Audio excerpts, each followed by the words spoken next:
Good evening, ladies and gentlemen. My name is Scotty Yang alongside with Timmy Poon, my trusty cameraman. This is the Hong Kong League Ice Hockey 2025-26 season. We're into week 7 of the season, and tonight we bring you another two games. It's between the Black Dragons and the Hong Kong Pandas. Black Dragons, they're in second place, 3-2-1-0, 11 points. They won their game last week. They're here currently in second place in standings. The Hong Kong Pandas, third in standings, 2-3-0-1, 7 points. So if you look at the standings, a win and a loss will not change the standings of the four teams, but it would make one of these teams chasing the others a lot more easier, as a win in regulation time is worth 3 points. Tonight's game is organized by Hong Kong China Ice Hockey Association, powered by Power Play Sports and Entertainment, and sponsored by Gatorade, the official sports drink of the HKL. Gatorade, quench your thirst with Gatorade.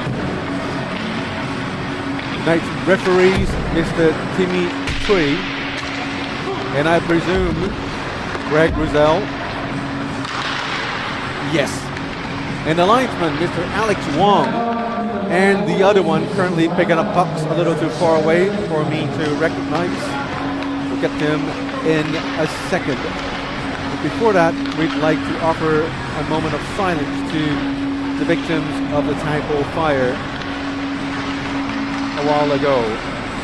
It's been a very difficult time for families and the locals here in Hong Kong, and I'm sure a lot of you have heard about the news over the media and on your TV networks.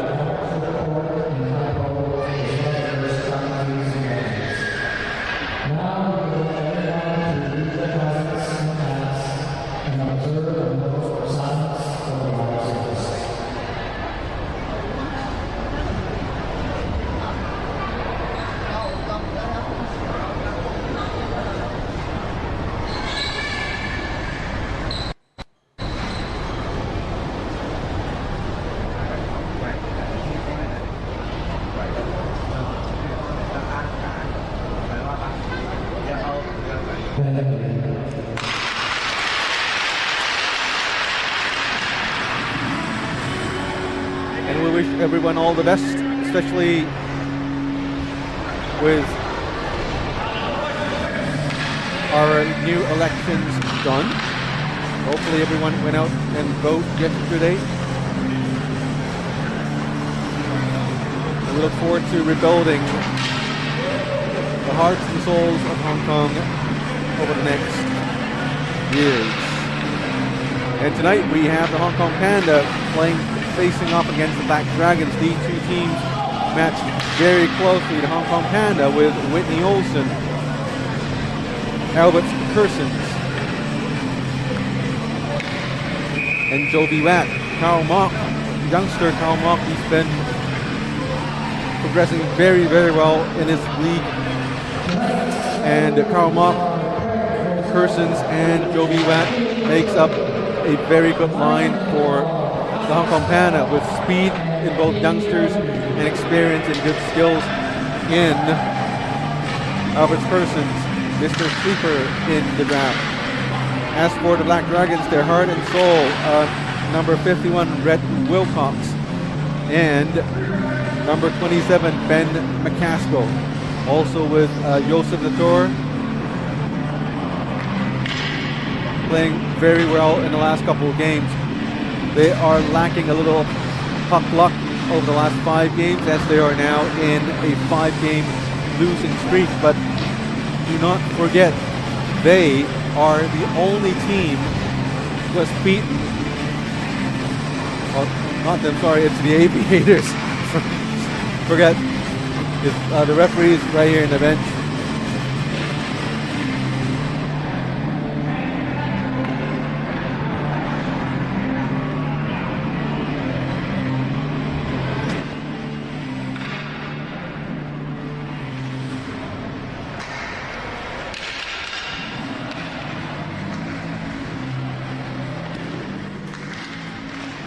And we have face-off.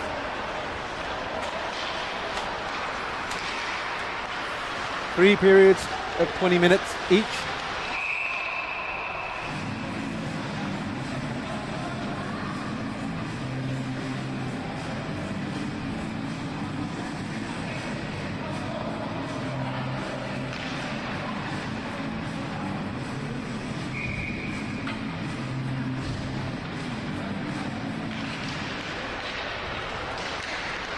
Back the Black Dragons.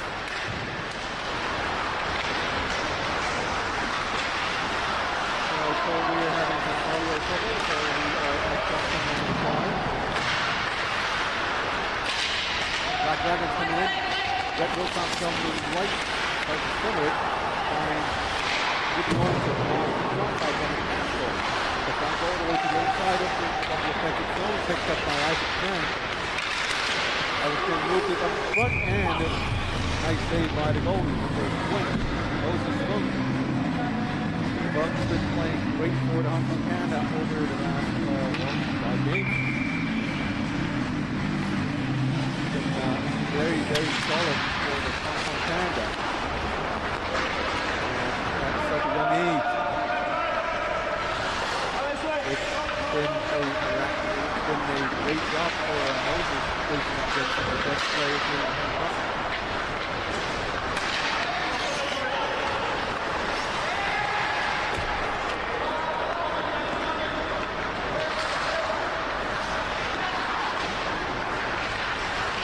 A little more than a minute later in the opening period, Hong Kong Panda with the offensive zone trying to make their first stop of the game. Persons behind the net. The players broken up by the Black Dragons. From now, trying to move up into the offensive zone, picked up by Wilcox. Wilcox flicks the puck up down deep. 14. Keida goes after the puck. The puck enters the offensive zone again. Get out to clear the zone for offside. Now we're whistled by the referee here to the moment of the game. And it appears to be on number 13, Keida. Keida's going into the bench. Holding. It's a 2-minute anyway, so 2 minutes. Power play for Panda. Also, long shot play by the goalie. Another shot by Estimate. Point blank range. Montana able to keep that in the offensive zone.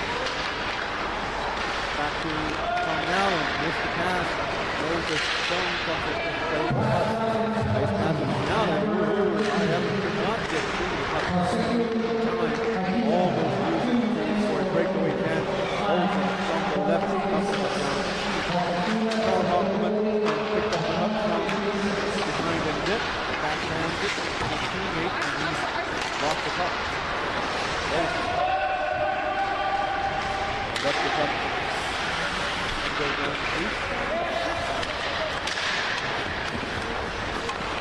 Aiden tries to chase for the puck. Excellent here. Wilson not having another puck left tonight. Goes forward with the Hong Kong Panda. Willie Wilson trying to find the puck under his body.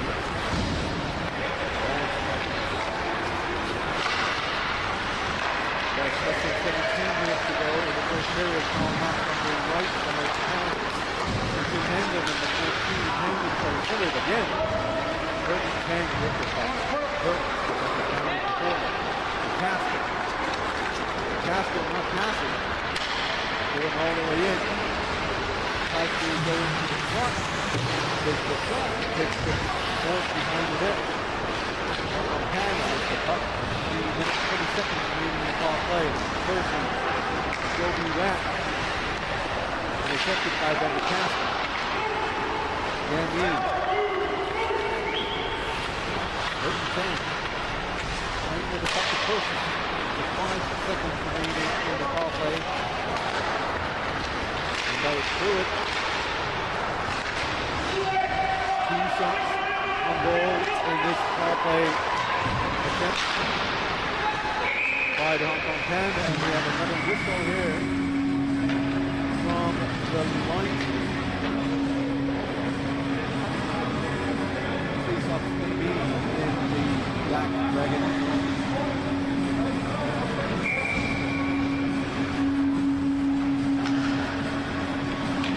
A little more than 4 minutes played in this game so far.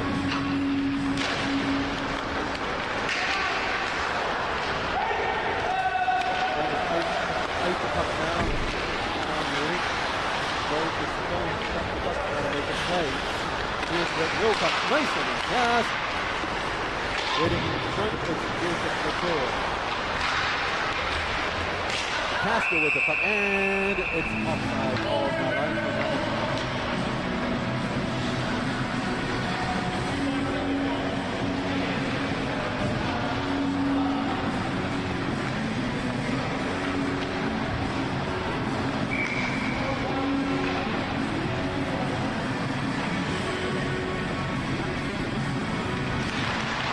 Face up in the neutral zone, picked up by the Hong Kong Panda. Long shot. At the back of the board.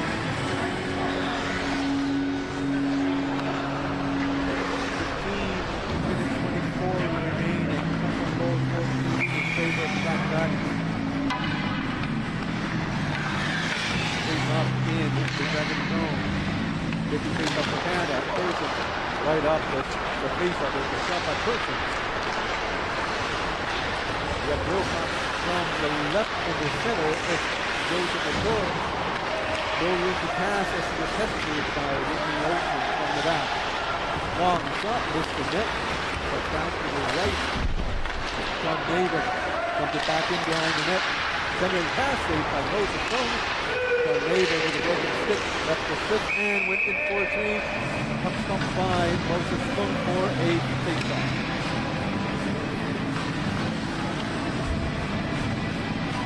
Walking on a broken stick.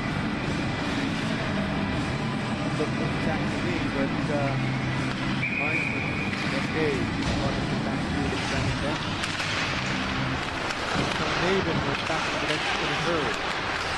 Either an injury or a problem with stick.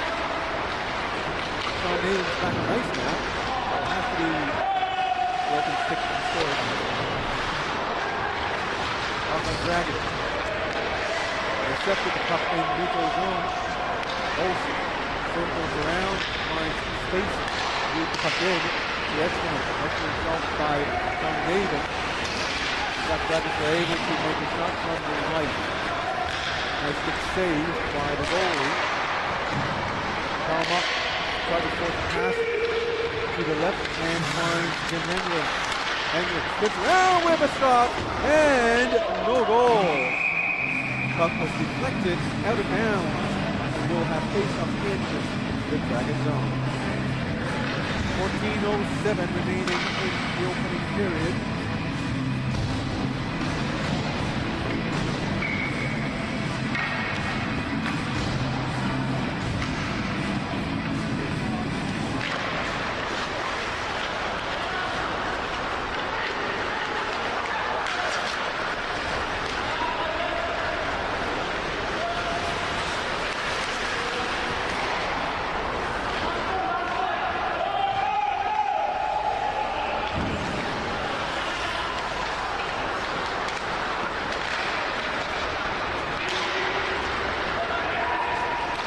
Black Dragons centering pass. Dangerous play right there. Good defensive play by the Hong Kong Panda.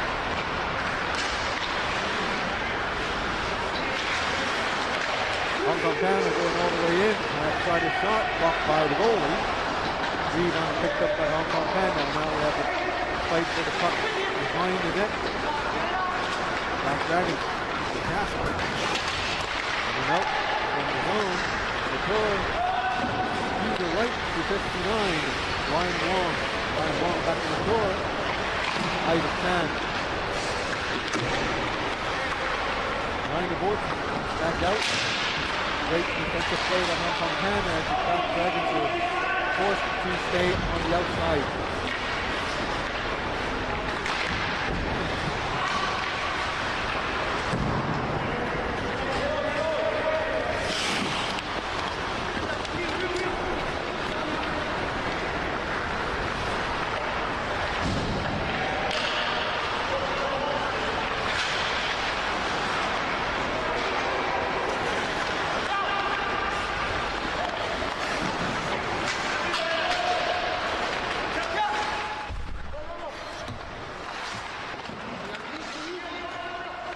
Been advised by the league commissioner about the sound problems. We've been experiencing audio problems from actually before the game.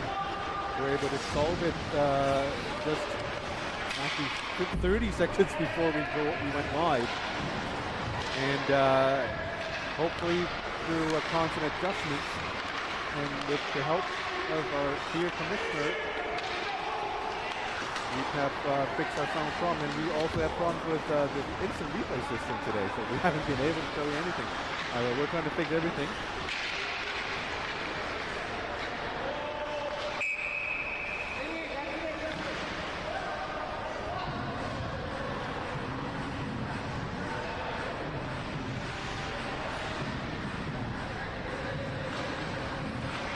The penalty to Albert Kersons. Albert Kersons out for 2 minutes, so we have a power play for the Black Dragons. 11:41 remaining in the opening period. Shots on goals 8-4.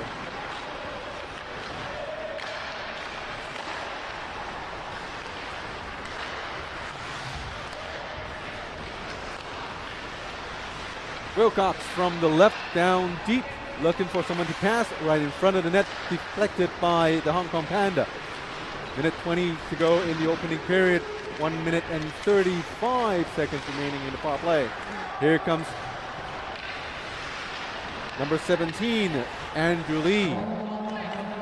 Andrew Lee today playing a prominent role so far. Been seeing him flying up and down the ice all the time. Great start for Andrew. And now we have Ben McCaskill from the right centering pass, intercepted by Tom Nallen. Good power play going on. Great puck possession demonstrated by the Black Dragons. Now with Brett Wilcox shot, Ben McCaskill, long shot, saved by the goalie, and they score.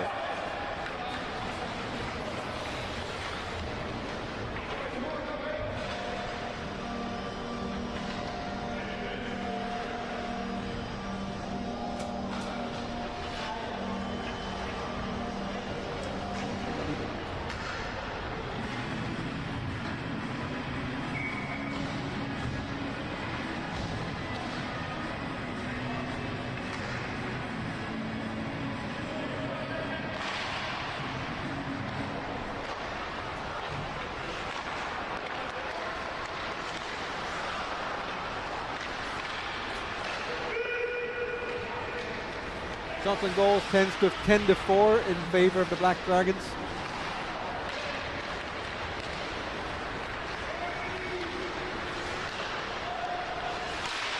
Long shot.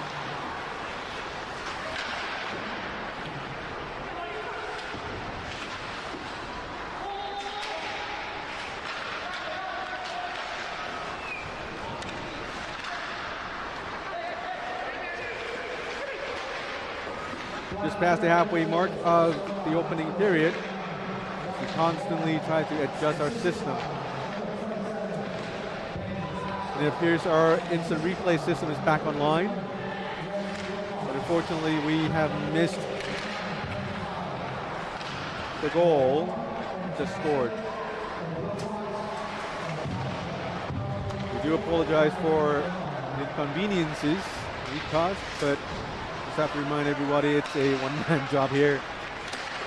But hopefully everything's fixed now, and I know we will have our dear commissioner to remind me of anything that's not working, as he's been beautifully working as the quality inspection guy for the league. And there you go on the scoreboard. It's 1-0. Black Dragons leading the Hong Kong Panda.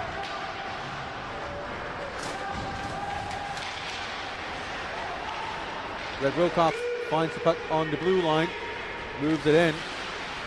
Going after the puck is Warren Lai from the Hong Kong Panda. Battling for the puck behind the net. Coming out with the puck is Warren. Nice centering pass with a one-timer by Ryan Wong. Here comes Tim Hengland on the left. Long shot. Blocked, and here's a real shot by Albert Persons. Made the save by the goalie.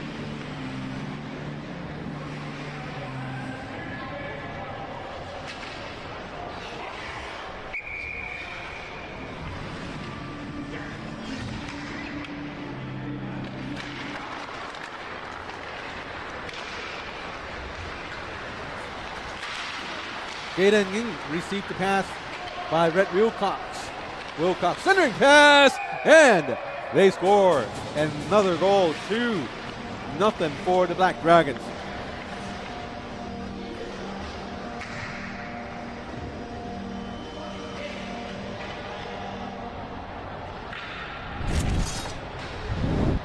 Yes, that's our replay. It's working. I'm so happy. Here's Red Wilcox battling for the puck. Turns around, immediately sends a puck to Black shirts waiting in front of the goalie, with nobody taking, with Whitney Olsen. Olsen tried to take the puck from behind the net, and he left the two Black shirts open right in front of the net. And that's the second goal for the Black Dragons.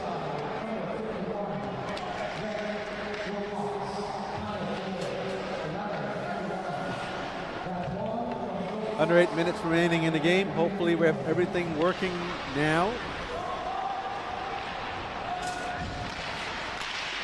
And from the Black Dragons is Yam Yi pitching in up front. Tom Allen backhands it down deep, but intercepted by the Black Dragons.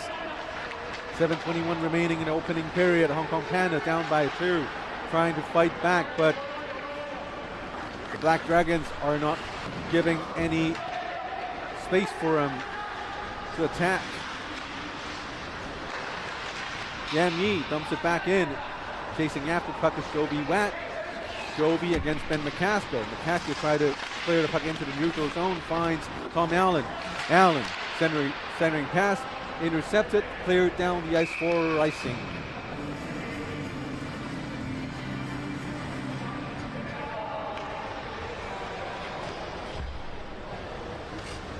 .649 remaining in the opening period. Shots on goals, 11-5.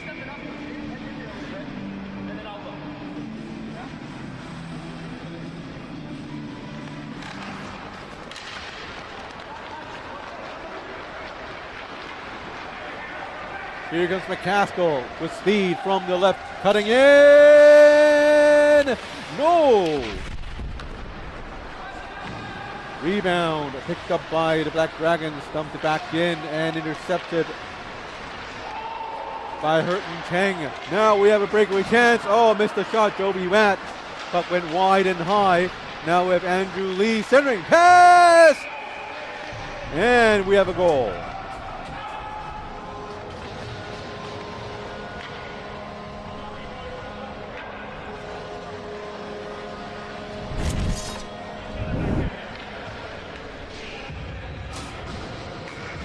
Puck coming from the left. Nice deflection, nice shot right there. Hit the crossbar. No, hit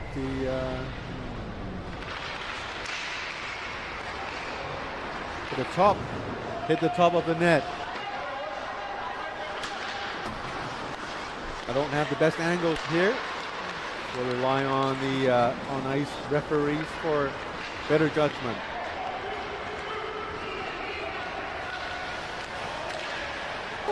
Red Wilcox with another goal, and this time, or was it not a goal? It is a goal.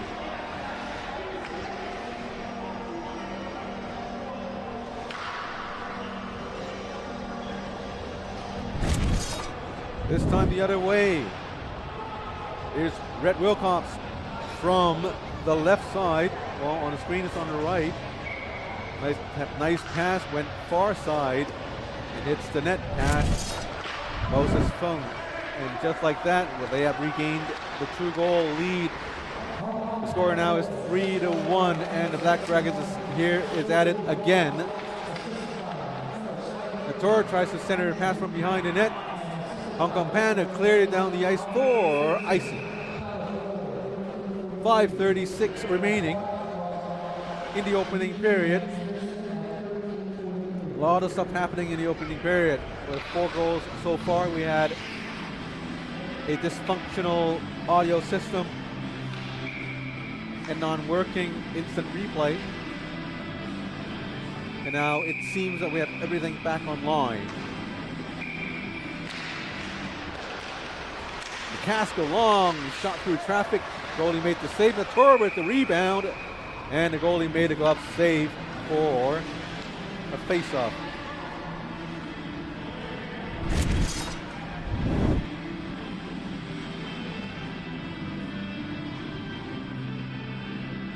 Had to save another one right there in the glove.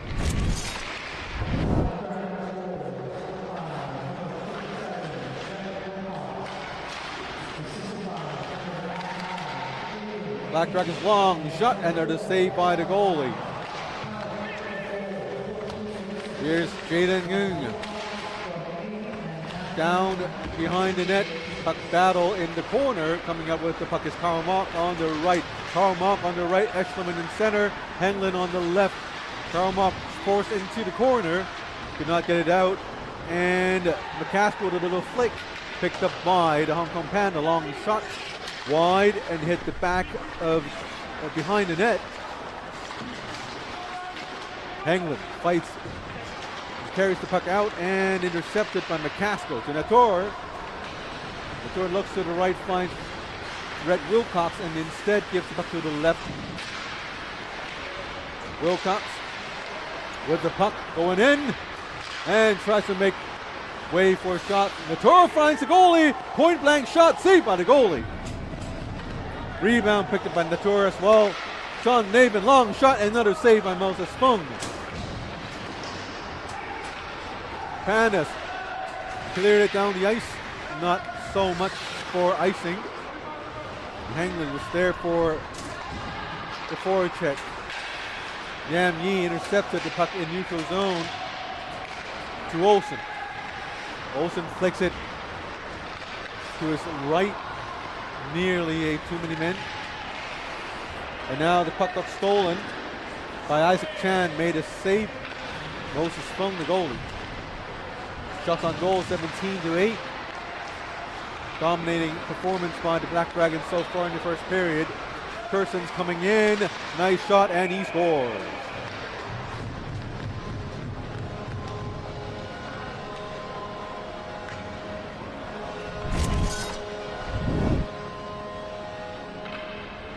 And here comes Albert Kersons all alone and went far side top corner.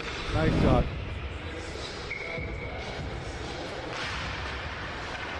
3-2, 3.5 minutes remaining. The Hong Kong Pandas are back within 1.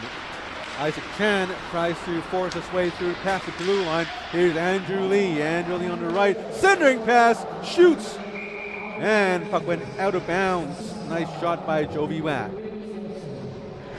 3 minutes 14 remaining. Shots on goal still way in favor of the Black Dragons, 17-9. Tough going for the Hong Kong Panda goalie, but he's been keeping his team in reach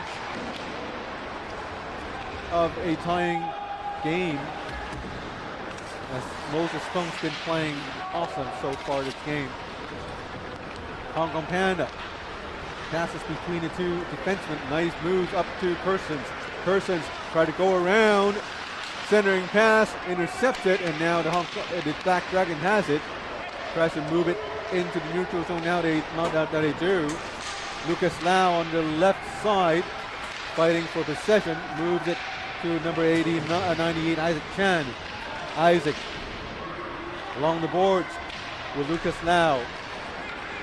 Hong Kong Panda. Jovi Watt with the puck. Always looking for someone to pass now. Very good play, but intercepted by McCaskill. Oh, nice stretch pass to Wilcox. No icing call because Wilcox there first. Wilcox handling puck. Finds time for his teammate. Centering pass. Almost had a shot by Ryan Wong. But great hustle by the Hong Kong Panda defense as they're back in time. Another pass by McCaskill to Latour. Latour in the neutral zone, fancy stick work. Moves it into the offensive zone, picked up, shoots and saved by the goalie. Another nice effort by Moses Fung.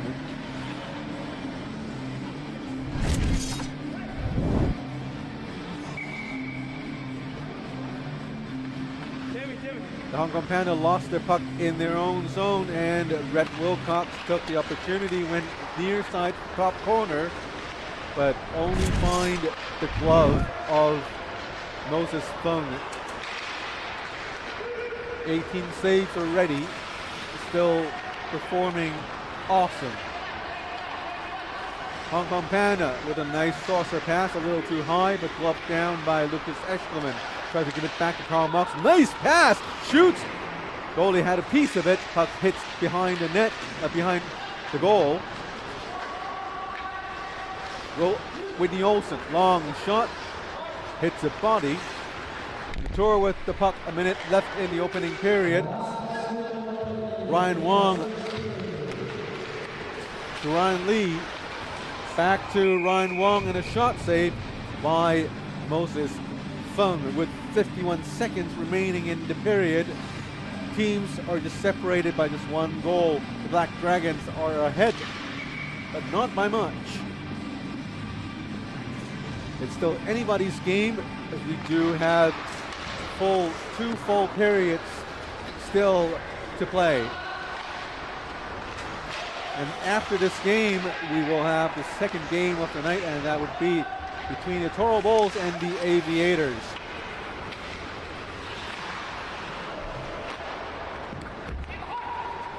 Sean Navin, 30 seconds remaining. Ikeda, back to Navin. Ryan Lee, nowhere to go, backhands it down deep. Puck battle behind the net. A bunch of players coming out with the puck as the Hong Kong Panda, but intercepted by the Black Dragons. Centering pass, a little too high block, deflected. Sharp angle shot by Lau Chi Lok. A little quiet tonight by Lau Chi Lok. Had really great games last in the game before. And so far this game, Black Dragons 3, Hong Kong Panda 2. We'll take a quick break. When we're back, we'll bring you period number 2.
Welcome back to the second period of the game.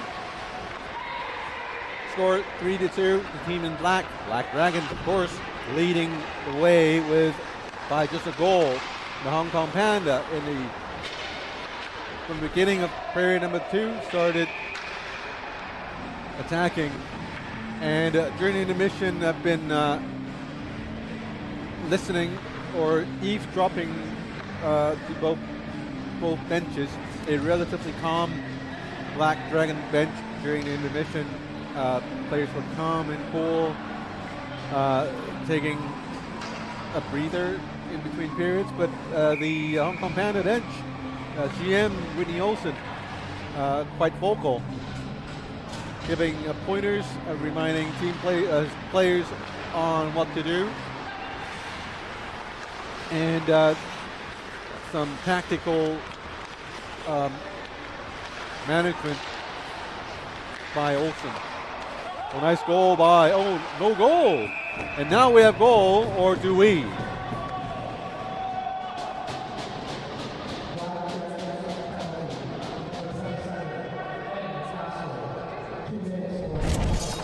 Well, let's take a look.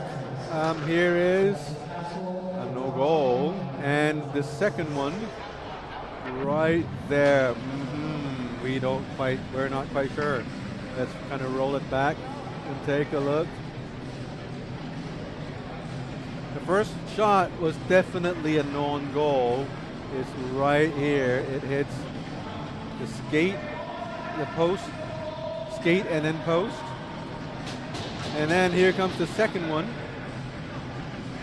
This one. Right, we'll have a review of the goal, and let's give the referee some time here.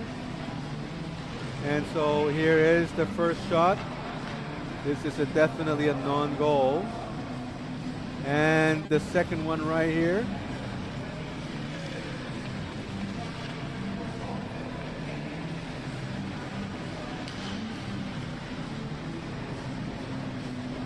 Now from this angle, it's pretty hard to see. The puck is apparently going into the goalie's glove. From this angle, I would say it's a non-goal.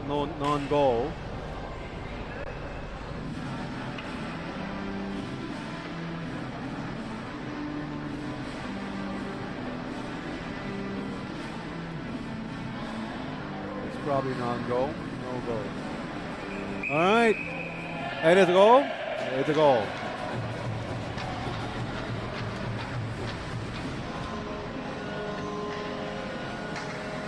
Referees with a fairly confident result here.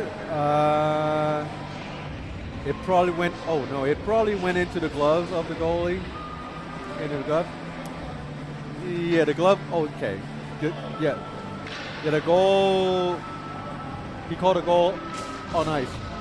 Right. So regardless, even if the replay is inconclusive, that means then the goal would the call would remain, and the only situation where to call the goal back is where there is a clear frame that shows the goal not crossing the goal line, I suppose. And here's Fred Wilcox, wraparound opportunity, missed. I'm so glad that we fixed the replay system. It didn't work for half the first period, and we did through a reset of the system. So it's just how technology works these days. Here comes Whitney Olsen, a sharp angle shot saved by the goalie. Puck rebound fell right in front of the goalie, and he covered it for face-off in his own zone.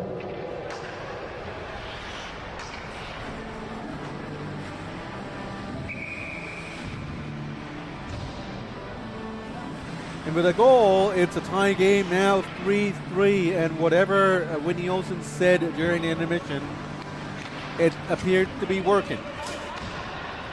Shots on goal is a little closer now. Both teams are separated by just 6 shots. Albert Kerson's nice move there, backhands it down deep. Kerson's with the puck, tries to give it back to Jovi Watt. Here's Yam Yi, backhands it down deep. Finds Andrew Lee. Andrew playing very well today, alongside with Dovey Watt. Here's Ikeda. Ikeda tries to give it to number 89, Brendan Lui. And here comes the Black Dragons trying to regroup. Ryan Lee. Lucas Lau, sharp angle shot saved by Moses. And now the Black Dragon bench a little more vocal than before now. Players giving each other encouragement from the bench.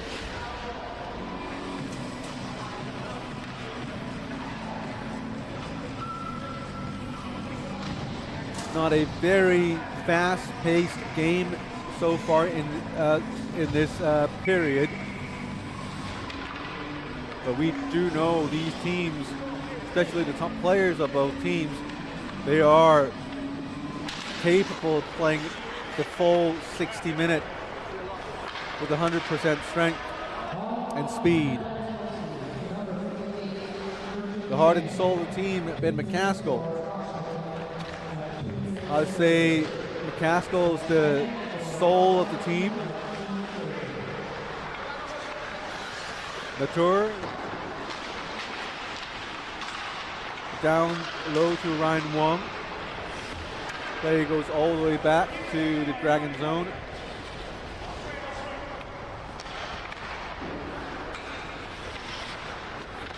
Ryan Lee. McCaskill, nice move. And Crob's handling the puck, the bouncing puck, so he goes back. This time picked off by Karl Mock, number 15. Nice interception there, but chance wasted right there. Here's McCaskill from the left, cutting in and backhands it behind the net. McCaskill from the left to the right goes behind the net, picks up his own rebound. Here's the heart of the team, Wilcox. Nice cross-ice pass to the left of the offensive zone. McCaskill gives it to Wilcox, and it was called offside.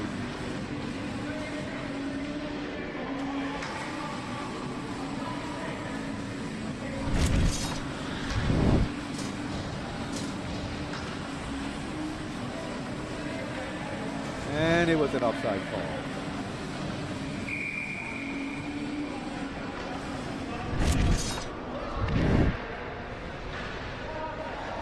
Face up in the neutral zone. Teams are tied at 3 apiece. Black Dragon still on a power play, and as Hurton Chang's in the box, still for 30 seconds. Brandon Lui. 3 players, 2 black, 1 red, fighting for puck possession in the corner. McCaskill came out with the puck. McCaskill long shot, hit the goalie. Another shot saved by the goalie. Scramble in front of the goalie, and still more shoving, and finally the puck is loose. Still Black Dragons. 1 more shot. Wow, another save by the goalie.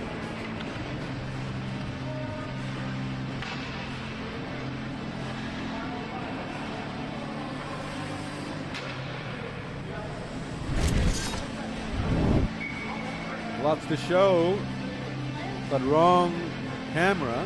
Here's the first one. Nice save by Moses Fung right there. Matt scramble right in front of him, and here's another one. Passes to McCaskill with a long shot. Player down, goalie down, everyone down, but it's Moses Fung with the last lap as he picked up the puck for the face-off. And now the Black Dragon scores the go-ahead goal just as the penalty expires.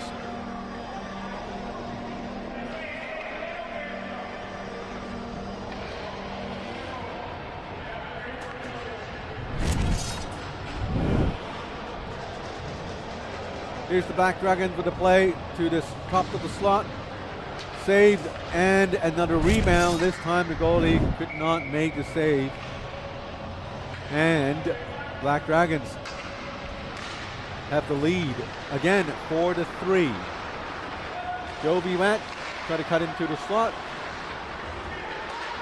Have a Kersons and Whitney Olsen. Kersons could not get past the blue line. Olsen was trying to pick up the puck near the blue line. Now to Hong Kong Panda. Jovi Watt. Yam Yi. Goes to the right. Finds Andrew Lee. Andrew with speed forces his way past the blue line, down deep now, but having trouble controlling the puck. As he was met by two black shirts. Sharp angle shot by Andrew Lee. Goalie made the save. Here is Whitney Olsen down deep to Kersons. Kersons back to Olsen, not quite. Olsen with the puck. Nice pass back to Yam Yi. Yam. Joey Watt. Shoved down by Sean Navin. No call by the referees. As Sean Navin gave Joey Watt a nice friendly little shot from the back. Not that much of a shot, but a shot is a shot. Here is Whitney Olsen. Olsen through two black shirts. Could not make it past the blue line. Andrew Lee. Here comes Ben McCaskill from the right through traffic shot. Blocked by number 17, Andrew Lee again. McCaskill, Ryan Lee, long shot, intercepted by Whitney Olsen. Olsen to Jovi Watt. Nice move there, but picked off by Lau Chi Lok. Ryan Lee stops, passes to Lucas Lau. Dumps it back deep. Ryan Lee with the puck, try to center it. Hong Kong Panda has it, or they don't. Intercepted by McCaskill. McCaskill moves it to the right, down deep now. Probably want to give it back to McCaskill, but no, Jovi Watt finds Andrew Lee. Lee and Watt. Lee coming in with a shot pass. Ben McCaskill, point blank, short range shot by Andrew Lee again. Now puck goes to the Black Dragons. McCaskill with a puck. 12.5 minutes remaining in the second period. Long shot, gloved down by Moses Fung, and we have a face-off in the Dragon zone.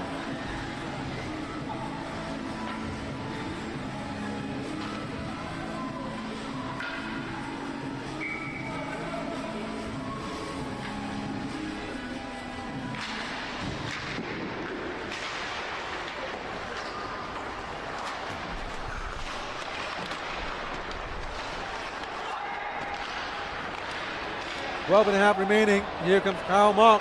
Mock all by himself, waiting for his teammate to arrive. Onside. Oh! Was it onside or was it offside? Certainly I don't have the best angle.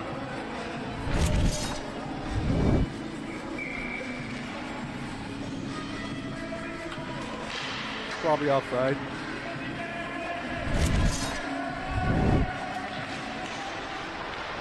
Latour on the right, moves it in and shoots. Save by goalie, another save.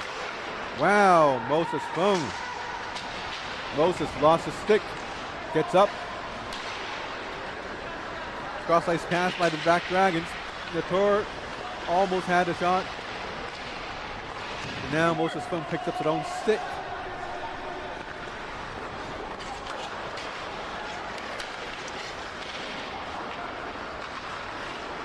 Brett Wilcox flips the puck the other side. Wilcox finds the puck, shoots, and wow, gloved down by Moses. What can you do to beat Mr. Fung? Such a great goalie in the league. Let's look at that save again. Right there through traffic. Very difficult shot to save to make. As Moses had to constantly adjust his position to find a shot. Nice glove there. Here comes Winston Cock on their left, dumped it down deep, finds Olsen. Olsen centers it without looking. Hong Kong Panda, Eugene Lee, number 66, dumps it back in. Ikeda intercepts. Winston Koch dumps it back down deep into the offensive zone. Going for the forward check, it's Joe Cheng. Cheng a little pretty quiet today. And Winston Koch run down onto the ice, apparently by Brendan Lui. No calls there. Couldn't quite see it clearly myself. Olsen. Oh, puck deflected by Sean Navin, out of bounds into that lip that extends over the ice.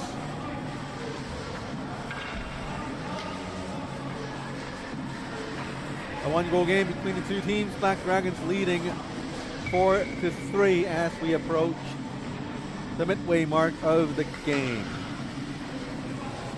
Shots on goals, wow, 32-15 in favor of the Black Dragons. Joby Watt, shot blocked by Ryan Lee. Persons finds the puck, shot saved by the goalie, and iced. Cleared down the ice by the Black Dragons for icing.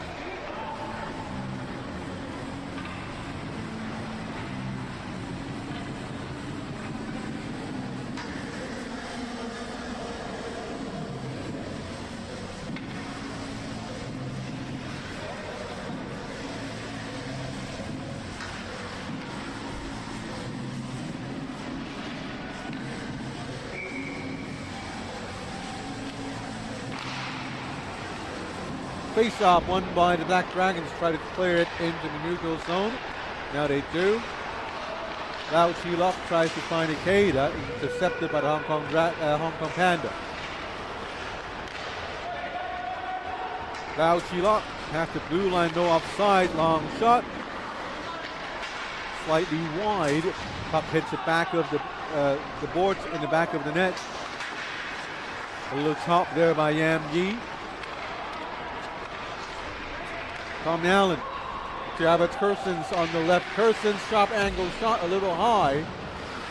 Puck bounced all the way to the right of the offensive zone, picked up by Tom Allen. Dumps it back in, down deep. Abbott Kersons brings the puck to the other side. Intercepted by Ryan Lee. Lee backhands it, tries to get it to the tour. The tour to Lau Chi-Lok, 2-on-1 situation right here. Lau Chi-Lok backhands it a little too close to the goal line, as Brendan Lui does not have space to make the shot. Here comes Ben McCaskill. McCaskill fakes the shot, goes in down deep, passes, and a shot by Rhett Wilcox. Saved by Moses Fung.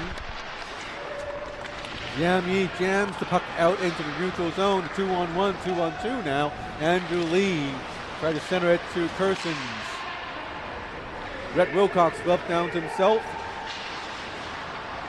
Finds McCaskill! Shot saved by the goalie. Rebound! Intercepted by Joby Watt.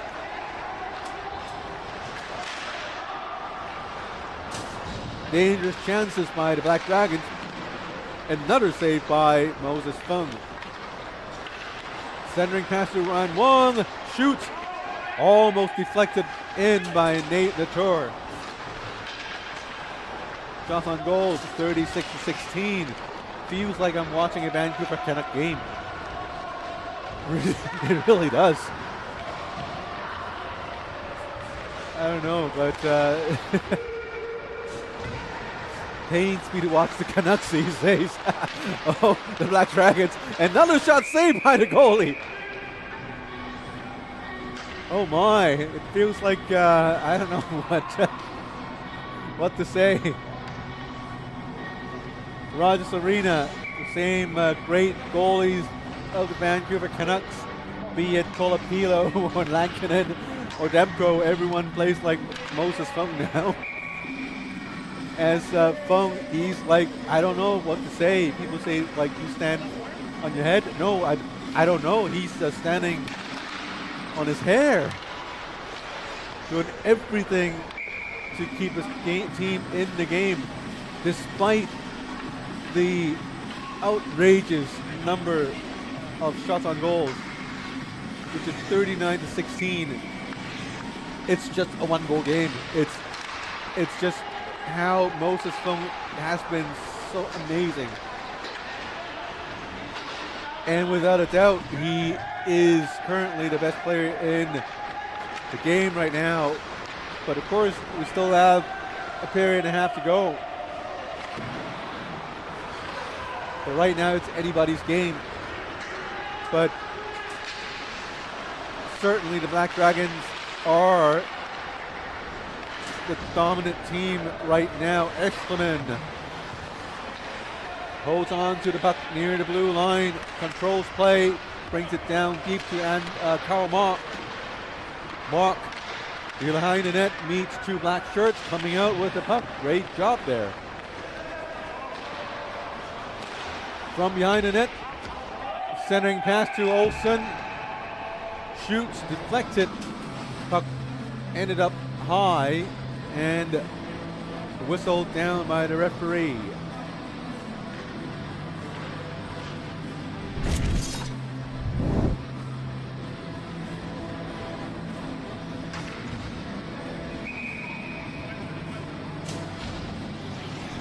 Six minutes, 50 seconds remaining in the second period. 4-3 is the score.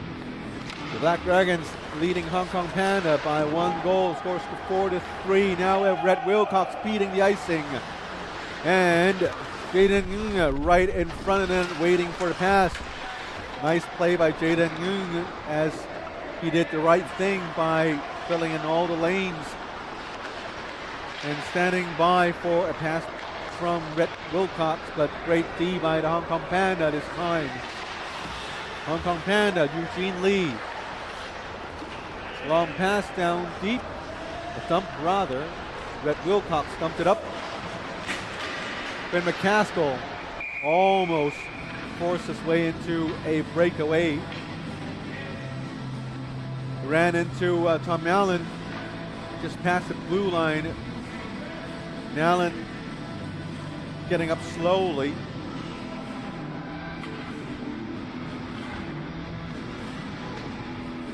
Favoring his right leg a little, but apparently he's looking okay. He's not going back for a change. Yam Ye with the puck, 6 minutes remaining in the second period. Andrew Lee, Tom Allen. Yam Ye, nice moves there, but couldn't get past the second back shirt. Rhett Wilcox. A lot of damage done by the Wilcox and McCaskill duel. They just seemingly know where each other are at all times. It's almost like the Sedins playing with each other. Very, very dominant play between Wilcox and McCaskill. Wilcox deflects the puck, and another save by Moses Fung. Still playing very well to keep his team in the game. Such a cliche, but it is certainly true, 200% true tonight. Shot by Carmack, saved by the goalie. Big rebound picked up by the Black Dragons. McCaskill, no room to move. Clears the puck into neutral zone, picked up by Whitney Olsen. Now Kersons finds the puck on the left side, 4:45 remaining in the second period. 4-3 still the score, but the shots on goals numbers, oh my, 42-17. Almost a 30-shot difference. How could this not be a Vancouver Canuck game?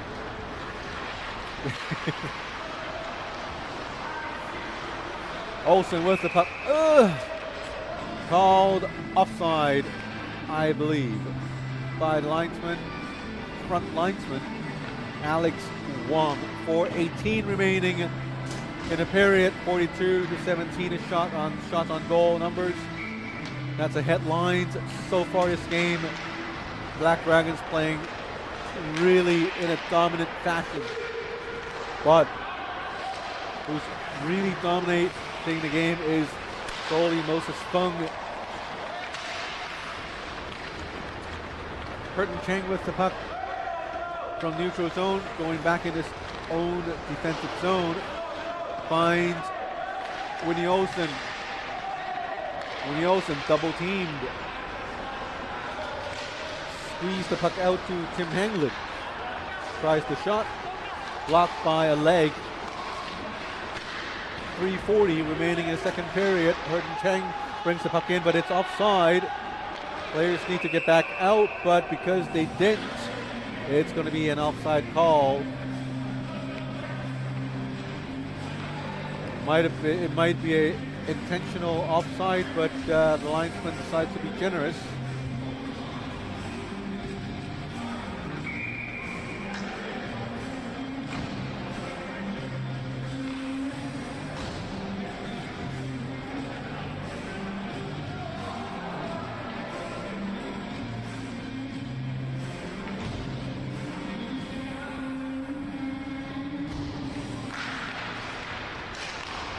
Face off in the neutral zone.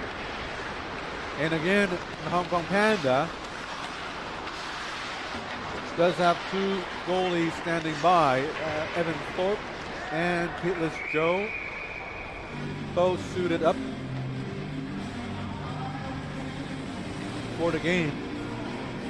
And with already 42 shots saved, GM or captain of the Hong Kong Panda must have thought about switching out Moses Fung at some point, as stamina or fatigue has to kick in at some point. But a big but, he has been playing such exceptionally well in this game. It's really hard at this point to pull him out for another goalie, as he is certainly the best performing player in the Hong Kong Panda team, off the Hong Kong Panda team. Under 3 minutes remaining in the second period, 4-3 still to score. Now we have Joby Watt with the puck. Watt versus Ryan Lee. Nice play, stopping just after the blue line, but intercepted by the Black Dragons. Black Dragons coming back with a 3-on-2 of their own. Close point blank shot by number 95, Jaden Yee, but again saved by Moses Fung. That was the 44th shot on goal. It's not even, the Canucks are not even close, as I have not recalled the Canucks playing a game down by this many shots on goals. Oh my! Whitney Olsen scoring for the Hong Kong Panda with a clutch goal. And goalie Moses Fung, for him, it must have been a great sigh of relief as Winnie Olsen came in and scored the game-tying goal. The goalie made the save initially, and the puck went behind the net out to Olsen, went near side top corner, and he swept the goalie clean. And incredibly, it is a tie game.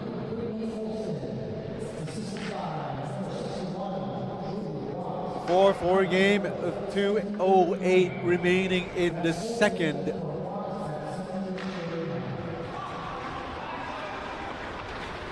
As the Black Dragons continues to struggle in front of super goalie Moses Fung. There's another save by Fung. Big rebound picked up by the Hong Kong Panda. Well, credit to the Hong Kong Panda defense. Whenever Fung was able to make a save, they were almost always there first for the rebound, and that certainly makes the goalie's job safe. Of course, the goalie has to make the save first for his teammates to make that rebound play. And here comes Brett Wilcox with a nice steal. Wilcox to Lucas Lau. Lau looking for someone to pass. Back to Wilcox. Lucas could have shot because it looks like he had room, but he kept looking to his left, always looking for that pass. Here comes Whitney Olsen, who scored the game-tying goal. Certainly showing his team how it's done. And referee Craig Roussel signaling for a 2-minute penalty against the Hong Kong Panda. It's a momentum breaker as they have tied the game, and now they are going to play a man short for 2 minutes for a bench minor. Going into the box, it's 57 Warren Lai. And we have just a minute remaining in the second period. Shots on goals, 46-20. It's a 26 shot difference between the two teams. And going into the intermission, the GM or team manager of the Hong Kong Panda will have a tough decision to make, is whether to keep Moses on the ice or to switch him out for another goalie. They do have some great choices on the bench. Evan Thorpe, a 50-year veteran, or well, I don't know how many years, but I made the number 50 up myself.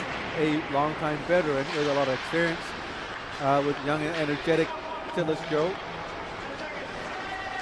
But it shouldn't be that hard of a decision unless Moses comes to the bench during an intermission and tells the GM that, you know, guys, I'm tired, I need to take a break. That's probably when you might make a change, but otherwise he's just red hot and in the zone. We'll take a break as we continue to eavesdrop on both benches.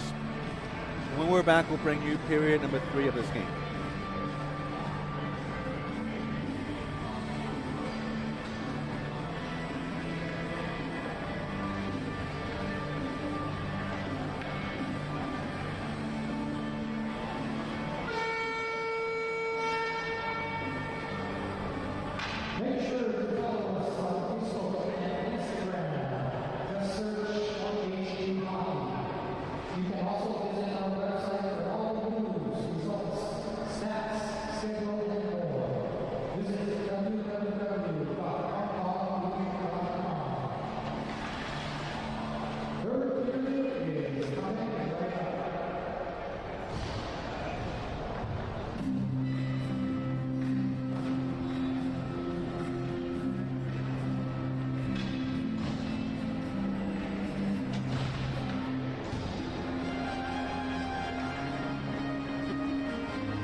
Tonight's game brought to you by Gatorade, the official sports drink of the Hong Kong League. And while we were trying to eavesdrop both benches, something happened, distracted our attention. We were we were not able to listen in to the teams, to the both coaches of both teams, because our calls for food have been answered for the first time. Yeah, we have a fans and parents bringing food for us. A heartfelt thank you for everyone, for those who've. I don't know what to say. It's thank you. Yeah, thank you. Timmy's been enjoying the pizza,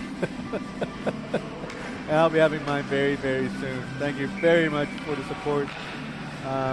Yeah, I have not expected. I was just joking. I was really joking, but since we have the food now, we'll just enjoy. We'll enjoy it. And the Black Dragons still continuing to pile up the pressure as they are on a power play. As they continue to pummel the Hong Kong Pandas. In the penalty box, it's Warren Lai. Not for something evil he did. It was a bench minor for too many men on ice. Just a second remaining, and here comes Warren Lai. Both teams back to 5-5. Warren Lai for a breakaway chance, and it was a little too far for his reach as he go back to his bench for change. Again, thanks for the food. It's I don't know. Tears running down my cheeks right now as we're so touched by the generosity. A little trip by the Black Dragons. Brian Wong, no calls right there. And here comes a shove, and now we have a call. Joby Watt going into the box. Penalty called by referee Craig Roussel. And it's for a charging call. So the Hong Kong Pandas are going into penalty kill mode again. And it's going to help with the shots on goal numbers for the Black Dragons, but it's certainly not going to help the Hong Kong Pandas. It's going to be more work for Moses Fung. And with 51 shots already saved by Fung, you just have to wonder how much longer can he be in the game for. Long shot through traffic, saved by the goalie, and there's the goal. Initially saved, but the rebound just went to the wrong person on ice. And that's a power play goal by the Black Dragons as they go up by a goal again. Here comes the shot through traffic, through the legs of Kersons. Goalie made the initial save, and Nikeda right there in front of the net. It's not the most pleasant position to be in. That is, when you're an attacker standing right in front of the goalie, you typically get abused by the defenders. Sticks, shoves, elbows, shoulders, everything, trips. But if you stay in your position, good things will always happen. And that's what Ikeda did. He just stuck. He just continued to work his way into position and kept his positioning. And he was rewarded by a rebound goal and the go-ahead goal for the Black Dragons, and now they're up by a goal in the third period. The Hong Kong Panda, long shot, slightly deflected, saved by the goalie. 17 minutes remaining in the third period so far. And mind you, if we have a tie game, we will go into overtime.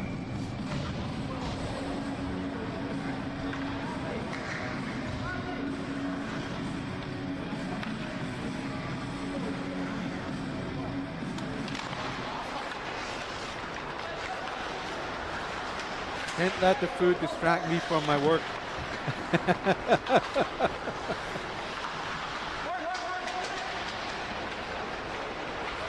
Yeah, Timmy did not eat, he destroyed it, yes. It was 1 second ago, he had a piece of pizza in his hand, and 2 seconds later it's gone. That's professionalism at its best.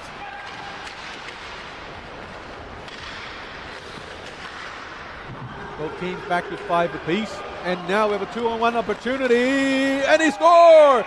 And the game is tied yet again.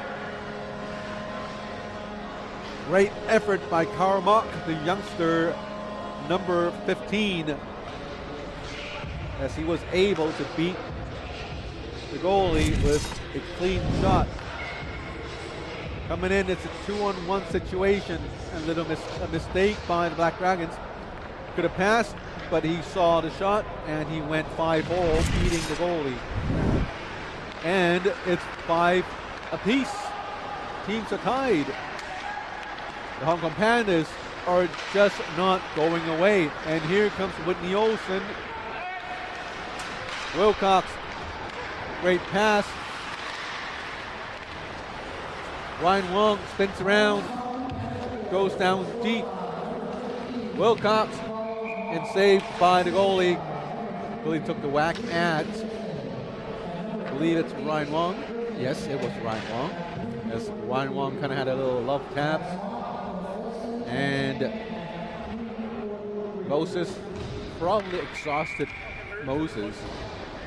He's probably really on fire right now. Here comes Brett Wilcox, brings it back to Ryan Lee, back to Wilcox, finds Ryan Wong with a shot, and they beat Moses Fung.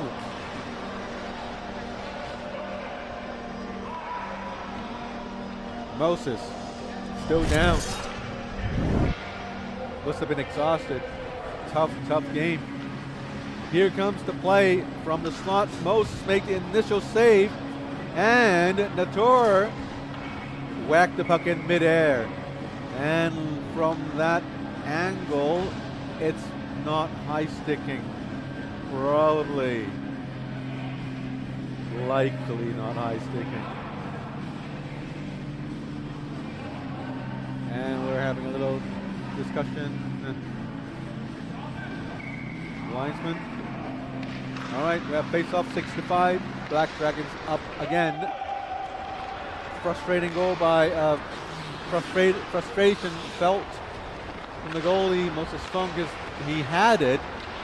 He had a big, large chunk of it, but the puck just bounced a little too high and right into Joseph Natur's stick, and he was able to bat the puck from midair. That's some good eye-hand coordination. I could never do that. With a player's stick. Here comes Andrew Lee. Puck hit the mask of the goalie, I think.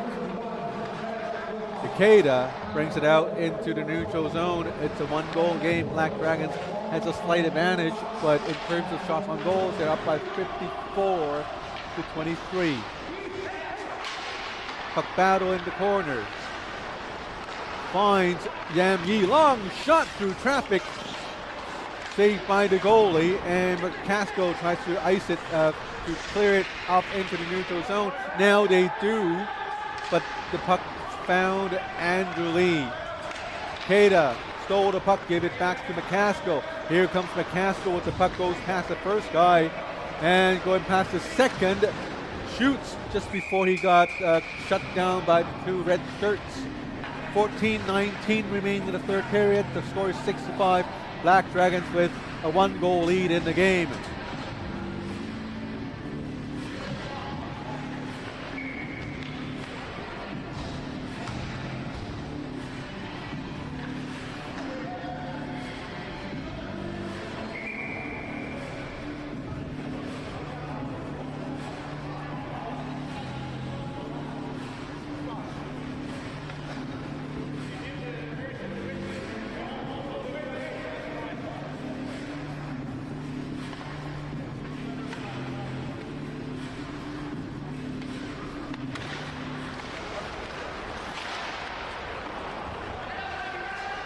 Still the course, 14-14 remaining in the period, or rather in the game. Here comes 95, Jaden Young. Staring pass back to Jaden Young, intercepted by Eschleman. Eschleman had a great first period, but second period a little quiet. But Whitney Olsen picked up the team in the second period and mounted a comeback. Eschleman a little more, contributing a little more as a two-way forward tonight instead of the point getter for the team. But he's been fulfilling his role greatly so far this game, and right now he's paired up with Olsen and Carmont. Apparently some line juggling by the GM of the team. Olsen started off playing D, and midway through the second period, I believe he swapped places with Kersons. I could be wrong. Now he's on the forward line playing center between Karl Mock and Eschleman. Of course, Eschleman and Olsen, great, good old friends. And another goal by the Black Dragons. Definitely a good night for Ikeda. And I think he has his second goal of the game.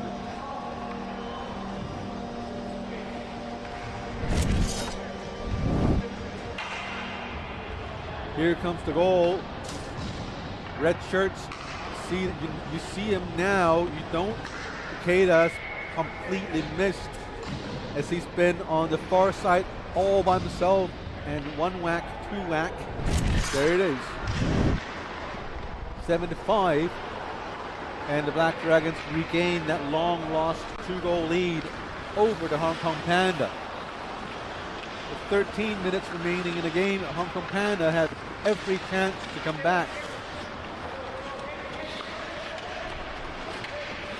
And for the Hong Kong Panda, so far, Joe Biwat, Andrew Lee, and Olsen's, they've been playing really, really well up front. Joby tried to get past, move past two black shirts, but shut down. This one good non-call, non-offside from the Black Dragons. Jaden, that would have been Brandon Lui. Centering pass to Brandon Lui, picked up by the Hong Kong Panda. Not quick enough as Ryan Wong was able to corral the puck. Back to Sean Navin, long shot, gloved down by the goalie, dropped the puck, and quickly recovered and made the save. 12 minutes, 10 seconds remaining as Moses Fong adjusts his equipment. Wait for the face-off in the Panda zone.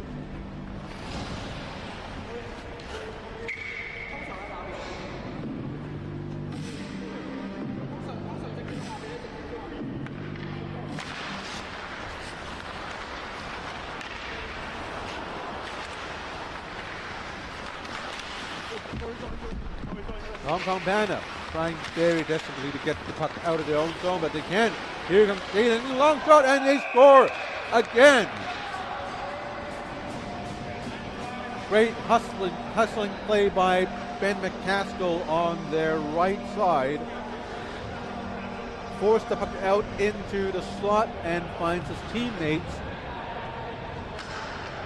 for the goal. Here's McCaskill fighting against two red shirts. Out comes the puck. And with a shot by Jaden, he just beats Moses Fong with the 8th goal of the game for the Black Dragons. And the 3rd goal for the team in the 3rd period alone. As they came out of the intermission with a roar. This time, Lucas Eschleman scores the other way, closing the gap slightly from 3 down to 2. An unhappy Black Dragon bench for sure, as you can probably hear the players encouraging their teammates verbally on my right side. But that was a great goal. And here comes the Hong Kong Pandas. Nice cross-ice pass, near side, top corner. Beats the goal. 8-6 to score. Here comes Karl Mock on the right side. 3-on-2. Karl Mock tries to move into the slot. Unable to. Tim Hengland picked up the puck, moved it down deep. Tries to center it for Olsen. McCaskill with the puck. Sends it to the right for number 89, Brandon Lui. Lui to Lau Chi Lok. Chi Lok couldn't find anyone in center, so it goes back under behind the net. Centers it now. McCaskill finds the puck on top of the slot, shoots and missed the puck, missed the net. Relaxed look on McCaskill's face. apparently happy with the score right now, but I'm sure he's going to want more from himself and his team. 58-25 shots on goals, a difference of 30. 3 shots, I kid you not, 33 shots on goals difference. I have no idea how that's come about, because the Hong Kong Panda don't look 33 shot bad. They look really decent on ice,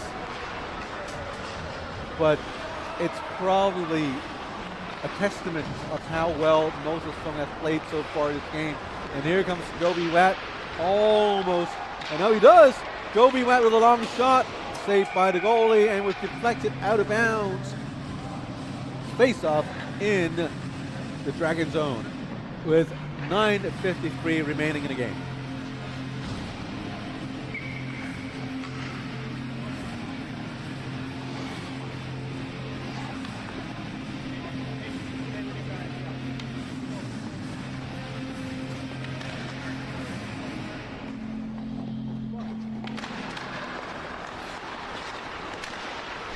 Yam Yi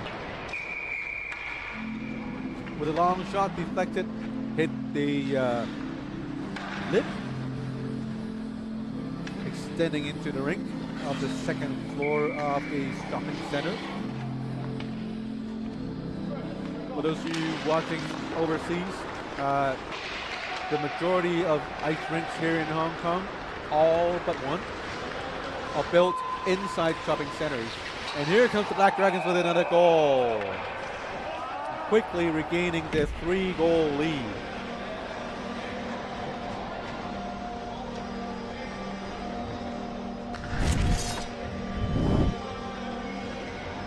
Here comes the Black Dragons. Here's Natur on the left, cross-ice pass, immediately shoots for the goal. Nothing really the goalie could do, as his job was mainly to focus on Natur, who had the puck initially. It was more of a defenseman's job to pick up the person without the puck, or to break up the pass. Currently, the situation did not allow the Hong Kong Panda to do so. So they had their 9th goal of the game, and Moses Fung continues to remain on the ice as he, 59 shots. I would personally make a goalie change if I were captaining the Panda team, because Moses deserves a break right here. But he still looked great. Here comes back the Panda with a shot right into the chest plate of the goalie, forcing a face-off in the Black Dragon zone. As I was saying, for those who's watching from overseas, all but one ice rink, well, all but 2 ice rinks in Hong Kong are built in shopping centers. Here in Lohas Rink, this is technically the 2nd floor of the shopping center, or shopping mall, as some might call them. In another major rink here in Hong Kong, the one in Kowloon Bay, the shopping center is way up there in level number 10. New players to the rink, to visiting that rink, always have this amazing reaction. But this is like the 10th floor of the shopping center. We're just playing way up high in the air. Yes, we do. And it used to have a clear view of the Victoria Harbour, the $1 million night view. But now with all the buildings, new ones, surrounding the ice rink, I think you don't see it anymore. Or maybe now you can see just a small little gap of it. That's on the 10th floor. On one of these outlying islands, we do have another rink. That one's also in a shopping center. That one's on the 1st floor, the 2nd floor, the 1st floor. It's situated right next to a ferry terminal, a 30-second walk from the ferry terminal. That ferry links directly to the central business district of Hong Kong called Central. That's also where all the bars and nightlife is. There's also two more. We don't play adults ice hockey there. Kids play there. We also have curling. One over the Hong Kong side, one in Kowloon Tong. And those rinks are also way up there in, I think, the 6th, 7th floor, or the 4th or 5th floors of the shopping center. So that's a norm here in Hong Kong, and a lot of ice rinks in China, mainland China, are also built inside shopping centers. So that's why when you look around the rink, as our great cameraman Tim Poon sometimes pan around, you see restaurants around, eateries, shops, everything around the rink. Under 7 minutes remaining in the game. Scoring has dried up a little bit. Black Dragons with a 3-goal advantage. Albert Kirsten's a little quiet today as he's been shuffled back and forth. He played D sometimes. He's up as a forward sometimes. Now apparently he's up there with Whitney Olsen. Yan Yi brings the puck up, leaves it for Kersons, but McCaskill flicks it down the ice. 6:17 remaining in the game. Tom Allen corrals the puck in his own zone. Looking slowly. Going into Ikeda. Long pass, no icing. As Joby Watt was able to beat the icing. Joby Watt with the puck. Backhands it to Kersons. Kersons spins around. Goes back to number 22, Yam Yi. Yam Yi looking for Joby. Joby with a shot, missed the net. Puck bounced to Kersons. Kersons back to Olsen. Olsen feeds it to the left to Tom Allen. Long shot intercepted by Ikeda. Ikeda with the puck. Oh, nice steal in the neutral zone by Tom Allen. Allen with the puck on the left side. Tries to go in all by himself. Saved by the goalie. Black Dragons trying to get a puck out into the neutral zone, but Yam Yi was there. And now we have Whitney Olsen. Kersons with the puck. Top of the slot. Tried to give it to Olsen. Picked off by the Black Dragons. 5:18 remaining in the game. Still a 3-goal game. Stretched pass by the Black Dragons with Moses Fung all by himself in the back. Trying to make the play, but finds Black Shirt instead. Long shot. High, and puck went behind the net into the corner. Black Dragons with puck possession in the offensive zone. Here comes Ryan Lee, feeds it to far side. Waiting right there is 83 Lucas Lau. Here comes a breakaway chance for the Hong Kong Panda, and they score 9-7, and we have game.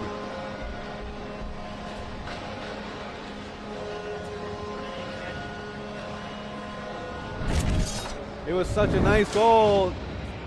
Timmy Poon admitted he did not catch it, but worry not, we have 3 cameras set up, and this is a nice shake and bake goal by the Hong Kong Pandas. Shook to the right of the shooter, and he shot onto his left side. So it's a 2-goal game with a little less than 5 minutes remaining. Shots on goal, 60-31. I could not believe those numbers either. The scorekeepers were not doing their jobs, or the Black Dragons were really that dominant in terms of puck possession and shots on goal. I'm sure League Commissioner Keith Fong is listening on and having a chuckle, shaking his head in the scorekeeper's box. Definitely having confidence in the scorekeepers. I'm sure they're professionals. And to me, it's just unbelievable that we're seeing 60 shots on goals in this game. Because truly, the Hong Kong Pandas, they ain't that bad. Unlike the Vancouver Canucks. What was that again? That was Timmy. That was Timmy pretending to be me. No, that wasn't me. That wasn't me. It was AI. It was AI generated voices, not me. But Canucks. Well, it's not the Canucks tonight. It's the Pandas and the Dragons. The score now is 9-6. Panda down in penalty trouble again as number 17. Angelis in the box.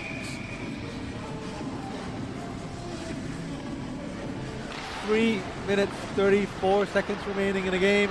They are going to be down by a man for 2 minutes, and they are down by 2 goals. Olsen from behind the net, see if he can make some magic. Olsen to Tom Allen. We have a 3-on-1 now, 2-on-1 situation. McCaskill with the puck. Great defensive play. Guys coming back in time to seal the puck off McCaskill. But Kersons and Olsen trying to secure the puck in neutral zone. And ending up with the puck as the Black Dragon shoots. Blocker save by Moses Funk, still performing amazingly towards the end of the game, even after making 61 saves. Perhaps league commissioner could advise me after the game, but my personal knowledge, 61 shots on goals does not include the 9 goals scored. So if I'm not wrong, it was 70 shots faced. I could be wrong, but I'm sure Keith Fong would have heard. And perhaps my buddy here, Timmy Poon, could correct me. But I've always been unclear. But honestly, shots on goals have never been a problem because you rarely see 61 versus 31 in a game.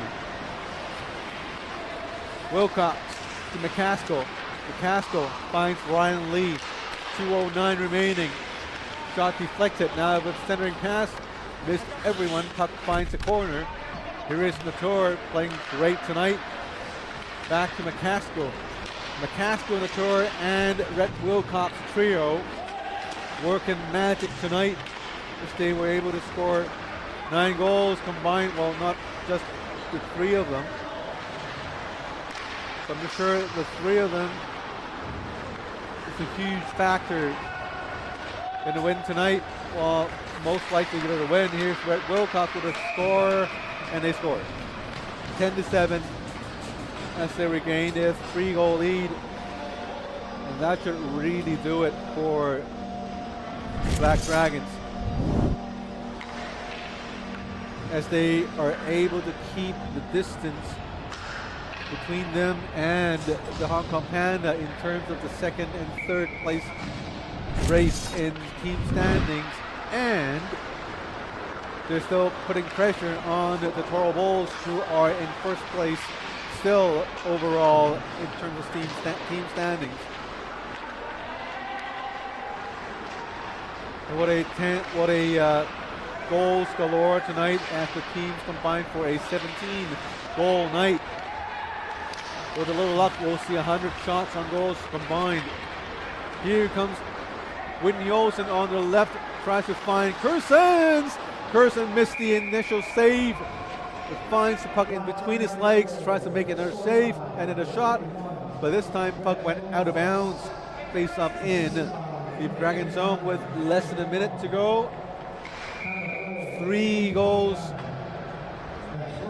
for the Panda to tie the game, so it's getting more and more likely they'd have to score a goal every 20 seconds, or less than 20 seconds rather.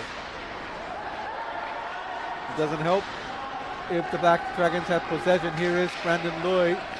Brandon shoved down on the ice by Tim Henglin.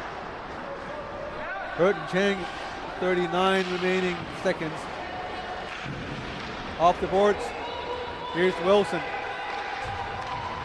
Hong Kong Panda pull the goalie. Persons tries the shot. Pulling the goalie at this stage a little too late now. Oh! Almost a goal. Was it a goal or was it not a goal? Here comes the Hong Kong Panda corralling the puck from their own zone. Tim Henglin with 7 seconds remaining in the game. 5 more. Goalie made the save, and that would do it. 10-3 is the final score. And before we end the game, let's take a look at that final shot. See whether if they scored or not. It's pretty hard to see from my angle because we're so far away from the net. It hit a crossbar. Yeah, Timmy was right. It hit a crossbar. Yeah, corner right there. Never a goal. Hit the pads of the goalie. Here comes a near goal by Karl Mock as he was unable to jam in the rebound. And that would do it for this game. 10-7 is the final score. Thanks to Gatorade for being the official drink, sports drink of Hong Kong League. And thanks to the wonderful parents and supporters for the food. And we'll take a quick break. And when we're back, we'll have the Toro Bowls against the Aviators for you guys after we clean the ice service. I'm Scotty Yang alongside with Timmy Poon. We'll be right back.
ladies and gentlemen, welcome back to Hong Kong League.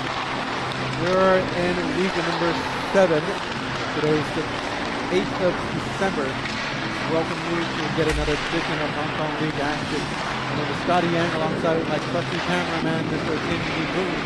Tonight's game is organized by the Hong Kong China Ice Hockey Association, powered by Power Sports and well-powered sports, Power Play Sports and Entertainment. And of course supported by the Loess Drink, and I must tell you about our great official drink of the Hong Kong League. That's the Gatorade. The official drink of sports drink of the Hong Kong League. Gatorade quench the thirst with Gatorade. Tonight's game is brought between the Toro and the Aviators.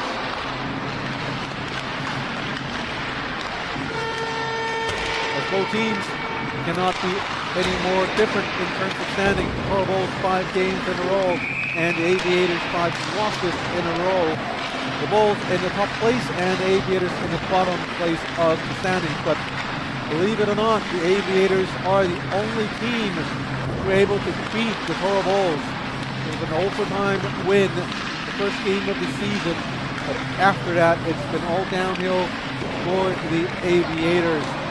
They are missing their top player, David Bellucci, who is on long-term injured reserve list.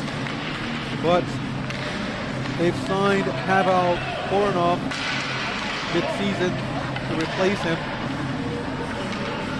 And for the Toro Bulls, Eric Eustace on top of the standings, 26 points, not including tonight's games just played earlier. And for Toro Bulls, Bob Yan is also a very important contributor for the team. Elsewhere, for Toro Bulls, Connor Quinn and Rex Koo, also a great contributor, a great part of the core team.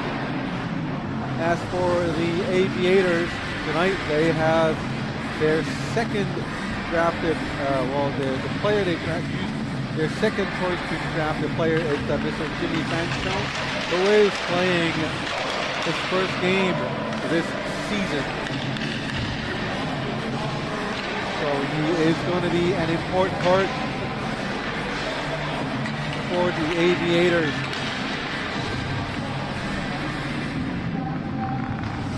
Players to watch out for on the Aviators team, 18, Shishen Yoon. 24, Jesse Lucier. Number 66, Pavel Voronov. And playing the first game tonight, number 72, Jimmy Fanstone. Fanstone, a veteran player here in Hong Kong, well known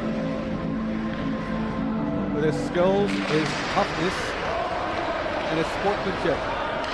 Always a great person to play with. I mean, in terms of hockey. And here comes number 21, Leon Ruel. On the right side, Connor Quinn from the left. Jordan Soe made a shot saved by the goalie Ting Ho. Ting Ho starting the game for the Aviators. Here comes Jesse Lucier. Lucier tries to center the puck. Ooh, puck went midair. And I think it hit something. It hit a netting on top of, above the goalie. It was an awkward moment for the Toro Bulls in net tonight. Number 57, Boyce Wong. Toro Bulls tend to stick with a one goalie per game policy, as they seldom switch their goalies mid-game. Last week we saw, here's the first goal for the Toro Bulls.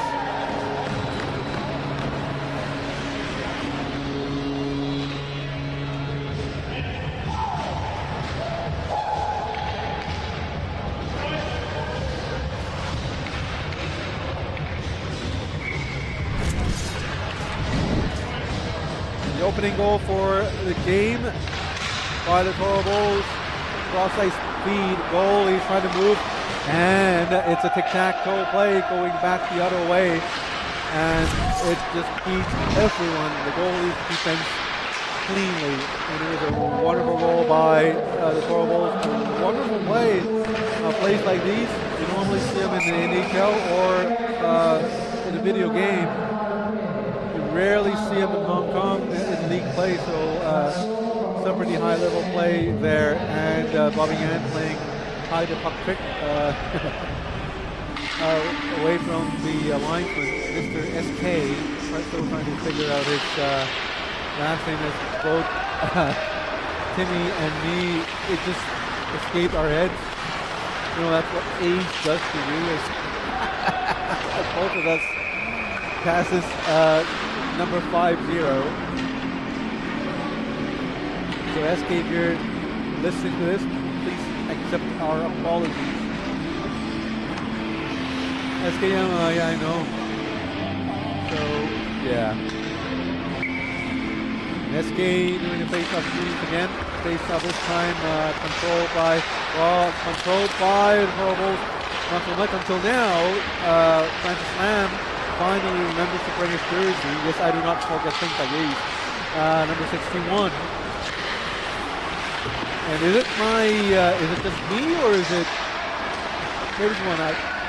Somehow the powder blue jersey makes the player look slimmer than they really are.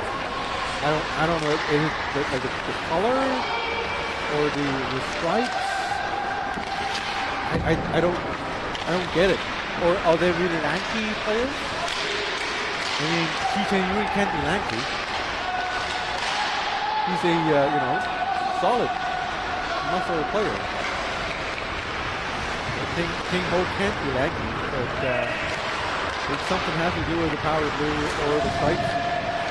Here comes Desalucier with a nice chance. He goes into the corner. Nice defensive play by the Toro Bulls. Here comes the Toro Bulls on the right side. Nice cross-ice pass. Missed everyone, finds Jacob Rumble. Rumble fell on his own. And gave the puck away to none other than Jeff Griffin. Jeff Griffin tried a short pass. Now we have the Toro Bulls coming in. Missed the goal, hits the backboard. Puck bounce out into the left corner. A couple passes later, puck ends up in Jacob Rumble's stick, and another goal by the Toro Bulls. Great start by the Toro Bulls as they are up by 2 early on in the first period of the game. As we take a look at the replay, goalie King Ho playing deep in his own net as he is trying to keep an eye on the puck behind him. But the puck came out from behind the net. A couple passes later, the puck ends up behind the goalie King Ho. As Wayne Gretzky would probably tell you, passes from behind the net are almost always lethal. If the pass played right. Here comes Brian Gill from behind the net again. Seems like a Gretzky night tonight. Everyone's moving their office behind King Ho's net. Here comes Jordan So, still behind the net. Spins and turns and spins. Now finally bumped in by Solomon Kim. Jordan So returns with a hook of its own. Now we have a shot by the Toro Bulls. Another shot saved by King Ho. Fighting for the puck in the slot, and the Toro Bulls came away with the puck in the neutral zone. Jordan So shot towards the net. Intercepted by the Aviators. Leon Ruel on the right side received the puck from Jesse Lucier with a shot saved by the goalie, Boyce Wong. Boyce Wong, normally a goalie and a linesman in other leagues. And here he plays as a goalie. Very great, lots of great games we've seen played by the goalie, Boyce Wong here at Rojas Rink in the Hong Kong League. Proves to everyone he is a solid goaltender in this level, which is the top adult level of ice hockey here in Hong Kong. And everyone that plays in this league deserves a place in Hong Kong's history of Hong Kong ice hockey. Here is Shi Chen-yun in the 3-on-2 opportunity, sharp angle shot. Where did the puck go? It ended up behind the net. Here comes number 21 for the Toro Bulls, Max Chow, coming out with the ball. Oh, ran into the boards by Shi Chen-yun. Shi Chen-yun, rough play, and she gets called again. Is it she or is it not she? It is she. I mean she as in S-H-I-H. In Chinese character, it's for stone. His last name is literally Stone, and that's how he plays, like a stone, rough and tough. But we've actually had a conversation with the commissioner about the officiating this season. From the commissioner, it is a second league, but we're trying to do this in a progressive way. So if a check can be avoided, it's best for the player to avoid a check. And so that's the rationale behind a lot of the calls. We won't be seeing anybody checking calls from this league. And we hope to work the checking element into our league in a progressive way, so everyone would get used to checking side of things. And that's a nice shot by Gordon Cho, deflected off a stick. Almost a minute passed into the penalty through Shi Chen-yun. Nice spin around by Connor Quinn. Connor Quinn coming in, playing just like Connor McDavid. But McDavid, he is not. But still, he is a great, solid core piece of this horrible team. Still 53 seconds remaining in power play. Up close now, great save by King Ho. Now we have Jeff Driven with the puck. Handled the puck a little too long, and the puck was stolen off Jeff Driven's stick. Number 6, Eric Eustace to Jordan Cho, down deep to Bobby Yan. Yan moving up close, shot, and he scores. Bobby Yan, number 27, young, nice looking. He has everything you want. What else can you ask for except for more goals? Oh, yes, I know. Next thing he wants to do is to play a net. That's what all the great players do. Once they reach a certain level, they play a net. And Bobby Yan scores the third goal for the Toro Bulls. And the shot right there went near side, top corner, beating the goalie King Ho clean. 13:30 remaining in the opening period. Shots on goal. We have another shot on goal story to tell you. Shots on goal, 10-1 for the Toro Bulls. Now we have a second shot on goal from the Aviators. It's Jeff Griffin making a shot at the top of the face-off circle. And Boyce Wong gloved it down and held it for the face-off.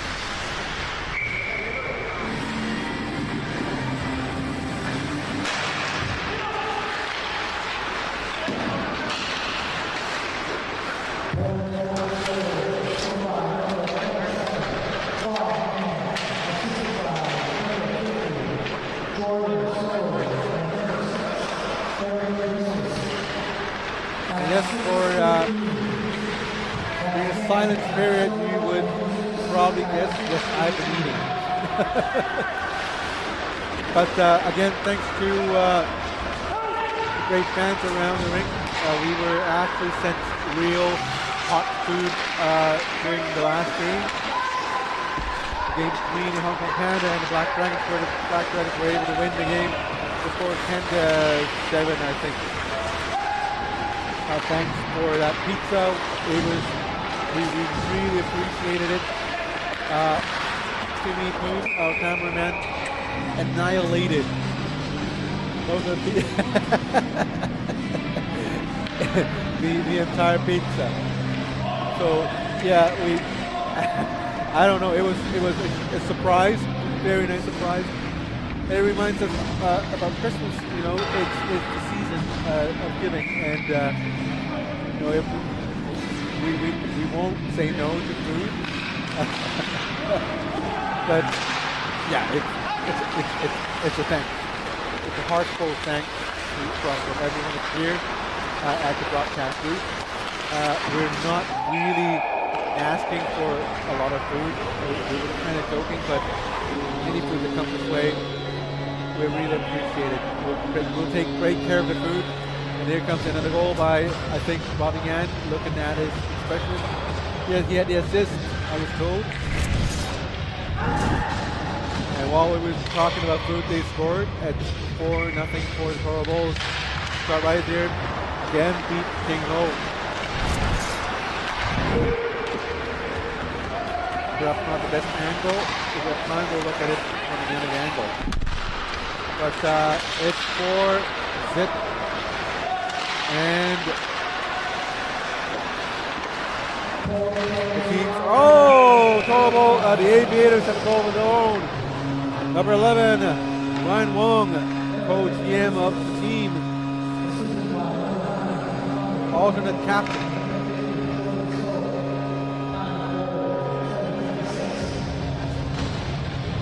Before the announcers have the opportunity to announce Toro Bulls goal, the Aviators came back with one of their own. Again, it's the Gretzky play. Great pass from behind the net to the top of the slot. It finds Ryan Wong, and he put it far side to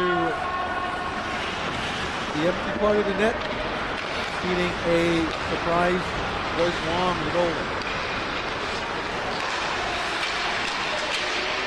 Aviator coming back for more. Here comes Pavel Boronov, centering pass to Shi Nguyen. She with the puck, backhands it down below. She with the shot, big block by the goalie, and now the Toro Bulls are coming back with a breakaway of their own. Toro Bulls, Bobby Yan moves in, does not get past Pavel Boronov. Ryan Wong with the puck. Going back for Pavel Boronov to Shi Nguyen. Shi back to Boronov. Boronov, obviously a very, very skilled player. Here comes Jesse Lucier on the left wing, coming in, and he shoots and he scores! Jesse Lucier finds form in the first period of this game. Welcome back to the game, Mr. Lucier. We haven't seen you for a couple games now. And nice goal by Mr. Lucier.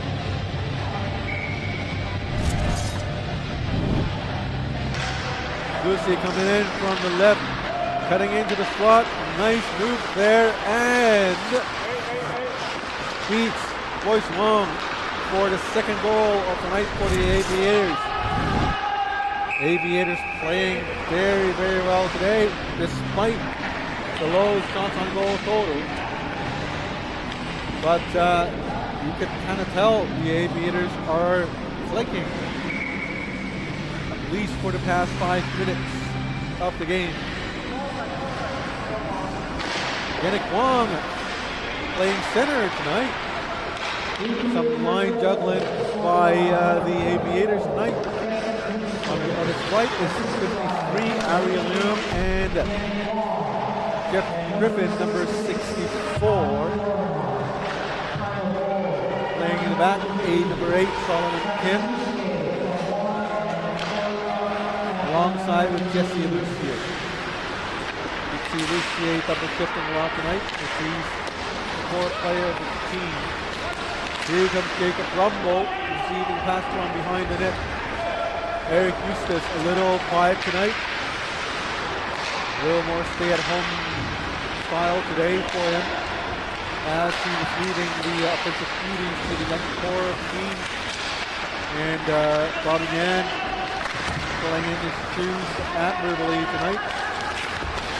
That's a little trip there.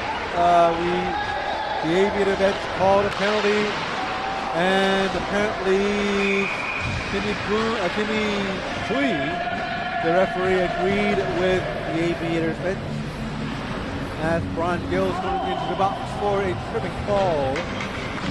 by referee number 91, Mr. Jimmy Choi, who has crossed his 50th birthday not too long ago, joining the club, the prestigious Club 50.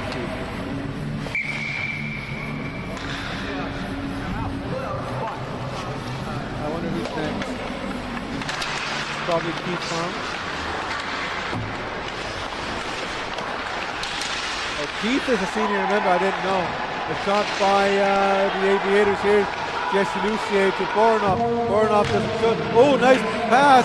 Oh, missed by number 7-2, Jimmy Fantone. Great play by the Aviators.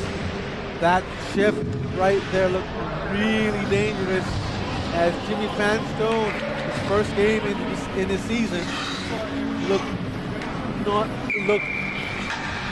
never looked out of place with these great players of Trevor Bornoff and Jesse Lucier. Here's Fantone. Fantone going close, nowhere to shoot. Plays down deep. Back to Bornoff. Sideways to Jesse Lucier. Finds space. Not anymore. Circles around. Gives it to Fantone. Fantone to Jesse Lucier. Oh, up front and close. Point blank shot. Blocked by defender number 4, Curtis Chan. Still controlled by the Aviators. I've never seen the Aviators having such dominance in terms of possession in the offensive zone. Here is Bornoff moving in close, shoots, and moves it to the far side. One time it missed the net. 5-on-3 opportunity. Lucier to Bornoff, sideways to number 21, Leon Ruel, missed the puck. Lucier getting the puck in the neutral zone, circles back. Whoa, nice move there. Lucier all alone finds time for his teammate for change, shoots, hits the blocker of the goalie. Wow, so 40 seconds into 5-on-3. Lucier still with the puck to Solomon, came a long shot, blocked, and they score! What a game! What a game! Just when you thought the game was over, the Aviator says, no, not so fast. Not so fast. And here comes the Aviators again. Nice power play, 5-on-3. Solomon Kim, long shot. Blocked. Number 61, Francis Lamb, shoots. And that's why you need to bring your jersey with you. It brings you good luck. And Francis Lamb finds the puck right in the sweet spot of the slot. And there he goes. He shoots just before the initial power play expires. And now they are still in the power play as they have 45 seconds to try for another goal as the Aviators are all in today. But make note for Pavel Bornoff, Jesse Lucier, and Jimmy Fantone combines to be a great trio of players. I think it gives them, the Aviators, that missing piece, that missing cog for the machine to run to the fullest of the potential. I've always said the Aviators, they have great players in the team. It's just missing that something I could not explain. That's what I said last game around. Tonight, with Jimmy Fantone in the mix, I think maybe, just maybe, that's what they need in their system. And do remember, Jimmy Fantone is the second player picked in the draft by the Aviators. Here's a tip right in front of the net by Bobby Yan, another shot. Great save by the goalie, and the goal past the goalie King Ho, but it's after the whistle, so it's a no goal.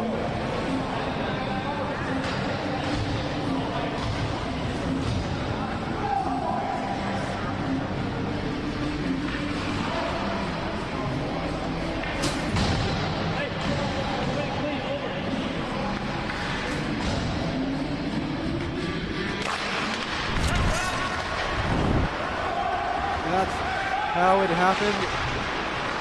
Goalie King Ho made a save. The referee thought he gloved it down and had to whistle, but it wasn't held tightly, I suppose. The puck was free all along. But the rebound came after whistle, and that's why they're non-goal. So a lucky break for the Aviators, and sometimes in ice hockey. You know, that part about luck it's unexplainable. Jacob Rumble tries to feed the puck from behind the net. Rumble again. With foresight, centers it. And here comes the Aviators. Number 11, Ryan Wong. Backhands it to Jeff Griffin. Long shot. Now Ryan Wong has the puck again. Pass was missed. Intercepted by number 23, Darren Haynes. Darren Haynes, I haven't seen him that much. I think it's one of his first game, it's likely his first game. Now, I don't do my homework, so I can't be sure, but I don't recall Haynes coming in a lot.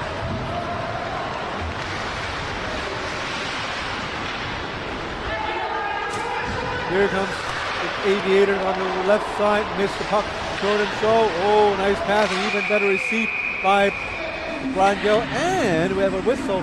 When you thought it's an offside call, it's actually a 2-minute man on the ice. Against who? Against the Aviators at a tough break.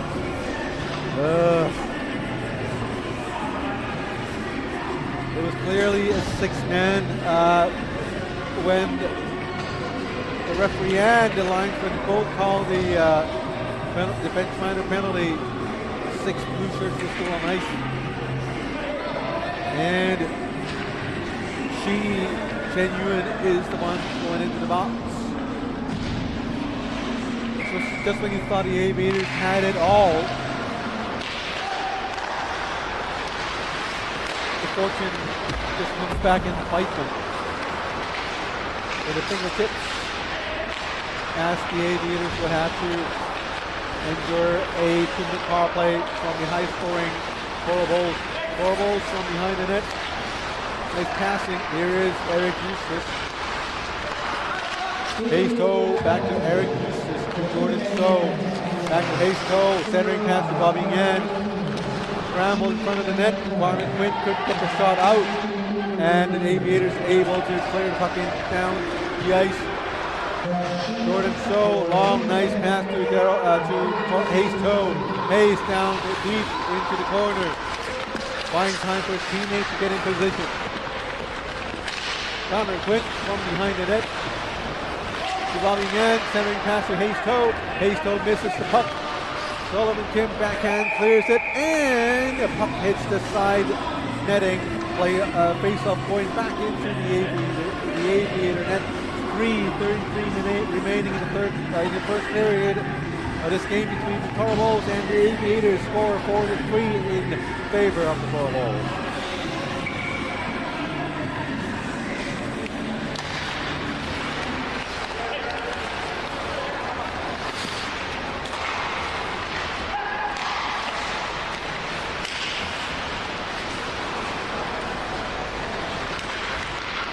A minute remaining in the power play.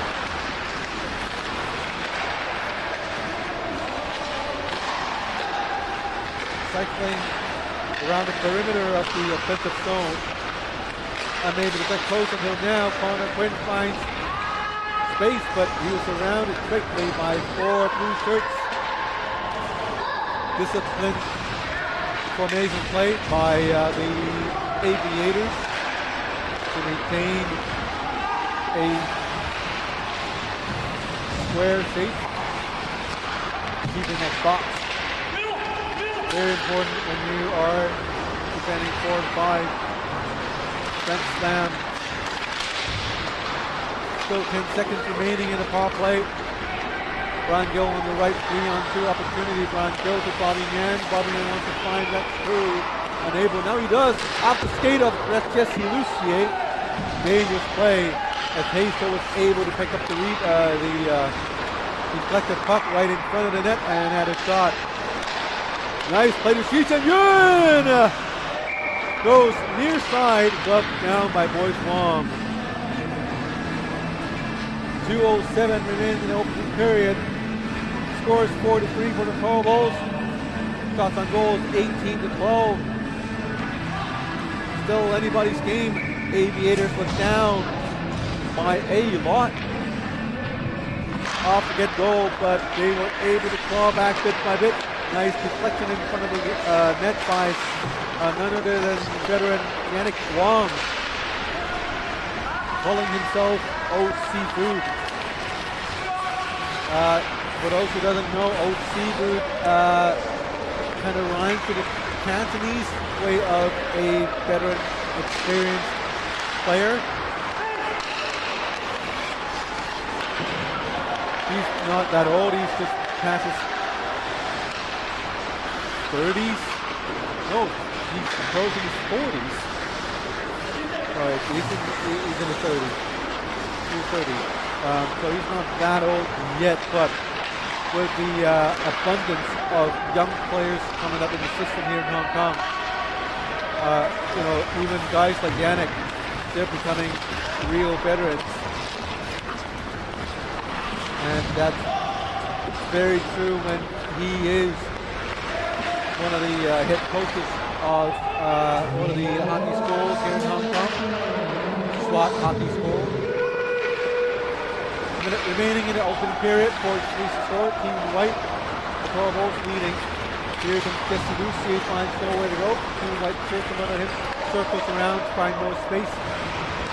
Ari Leung directs the puck into the offensive zone, picked up by Eric Eustace. Eustace backhands it, finds Jimmy Sandstone, dumps it in. 30 seconds remaining in the first period. Here comes the Tall Bulls on the left side, intercepted by the Aviators. Leon Wells rushing in to help. Pavel Buranov, a long shot, saved by the goalie. Rebound to the goalie's left side. Pavel Buranov with 11 seconds to go. Solomon Kim almost gave the puck away in his own zone. 4 seconds to go. We heard screams of shoot, but there's no space. And Jimmy Fanstone had a slightly late one through complaint from the Tall Bulls bench. A little marginal, but that was good for the opening period for the team to score. Shots on goals 18-14 in favor of the Tall Bulls. I'll take a short 15-second break. And when we're back, we'll bring you period number 2. The score after the first period, Tall Bulls 4, Aviators 3.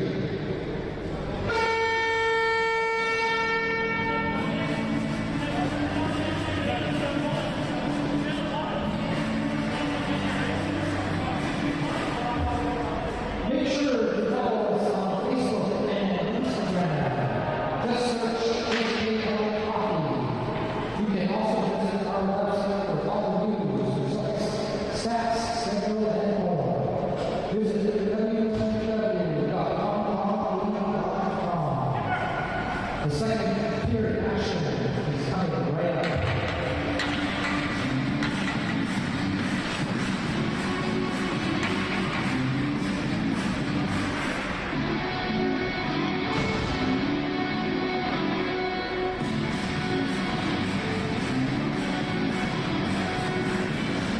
Tonight's game brought to you by Gatorade, the official sports drink of the HKL.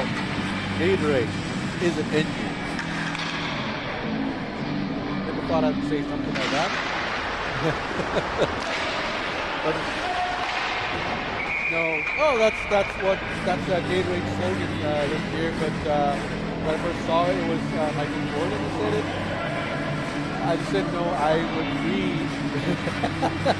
I would be achieving Michael Jordan status.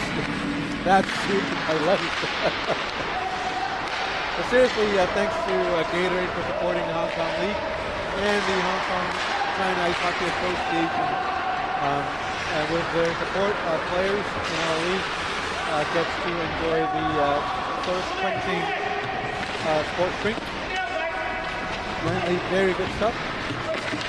Find them in your fine retailers near you. Anyway. And that's the start of the second period.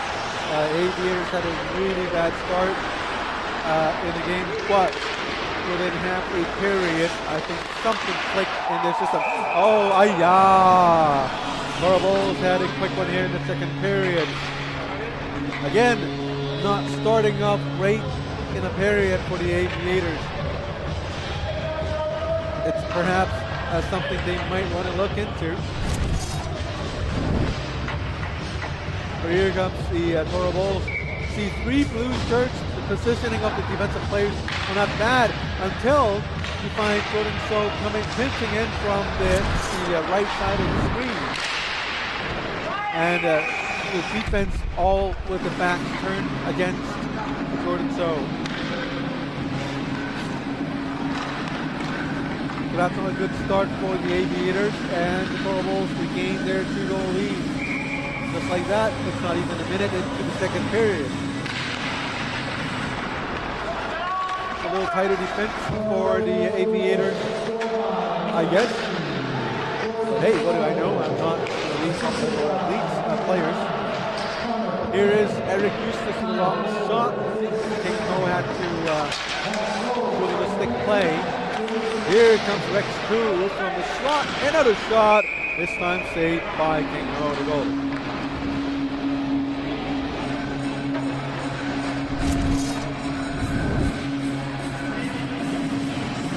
Here comes the pass into the slot, through traffic as well.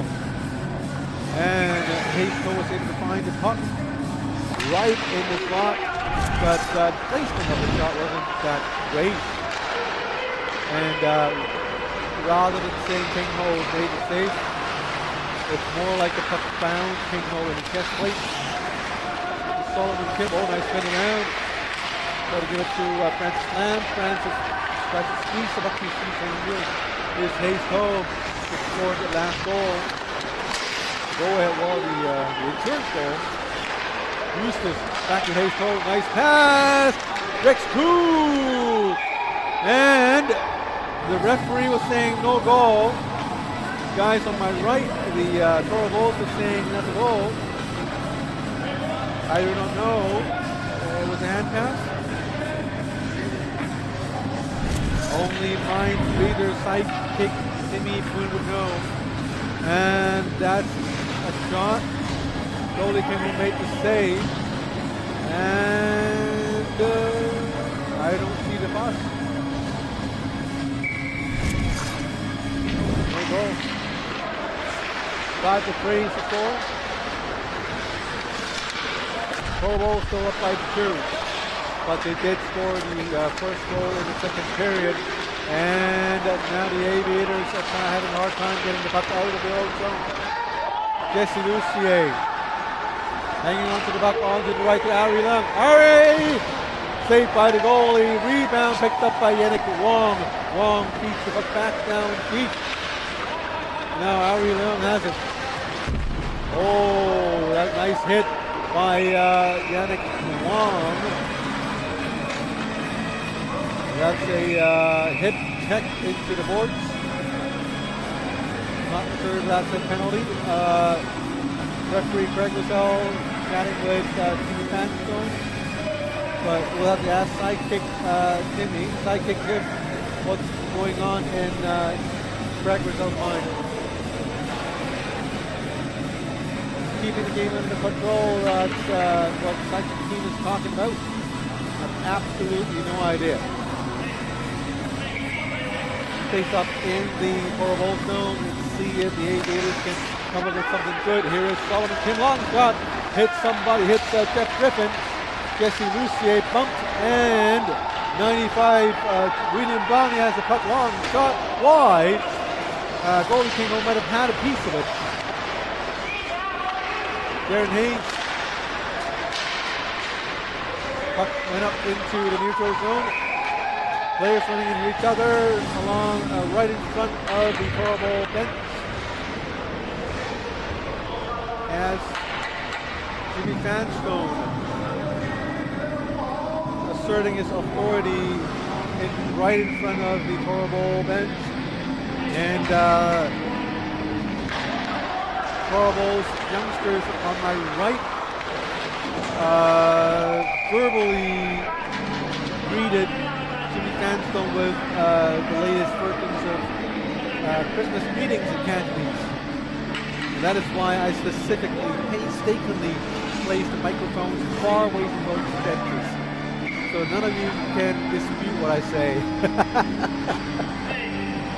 But there was definitely some chatter right in the Toro Bowl bench, because it was a little hit right in front of the bench. Toro Bowl's big top said, oh, that's a shove, and it was not called by neither referees. The player was out the stick, and it was a shove onto a Toro Bowl player. Not called. Now we have Eric Eustace coming in. Nice move. Fans on the puck. Shot went into the corners.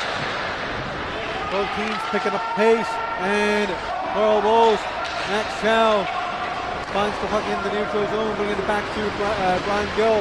Brian Gill tries to move it to Rex Crew. Rex Crew fighting for the puck in the corner. Brian Gill waiting in front of the net. Brian Gill, Rex Crew, still Rex Crew had a shot of his own. Still trying to fight for possession. Now Brian Gill has the puck. Gill feeds it to Max Chow. Max Chow gives it to Eric Eustace, the top scorer of the league.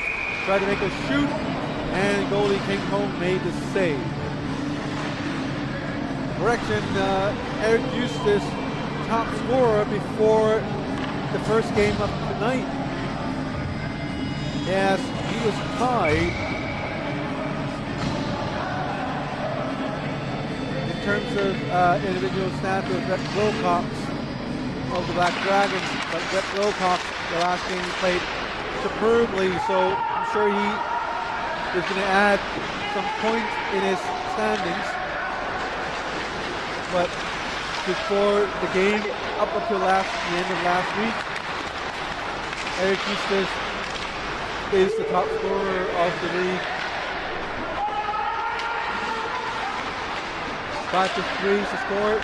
15-15 remaining in the second period. So we have an exciting game going on so far, as the Aviators are showing the other two teams in the league, namely Black Dragons and Hong Kong Panda, how it's done, as they remain the only team in the league to have beaten the Toro Bowl. Long shot by Pavel Voronov. Huge shot as the rebound bounced all the way back to his own zone. And here is Bobby Yan picking up the puck. Intercepted by the Aviators. Tries a long pass. Finds Pavel Voronov. Voronov moves the puck up front. Notable absent from the Aviators bench is John Ying, number 30, out with a minor injury, an upper body injury, I was told. He's out 1 to 2 weeks and is expected to be back in action soon. But there is no game next week. There aren't games next week. After the next game, the Hong Kong League will go into the winter break. Here is a hook, I presume, and a blue player down. And that is probably old Suzu Ganek Wong. He was pulled down and running into the goalie, Boyce Wong.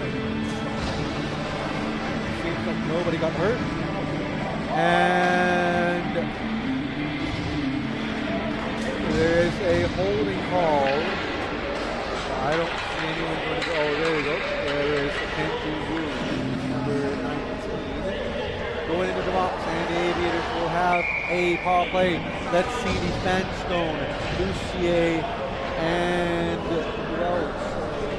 I don't see Voronov on the ice now.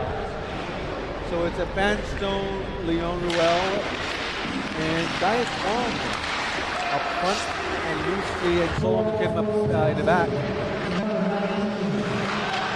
Solomon Kim intercepted puck along the blue line. The Toronto also has possession in Jordan So.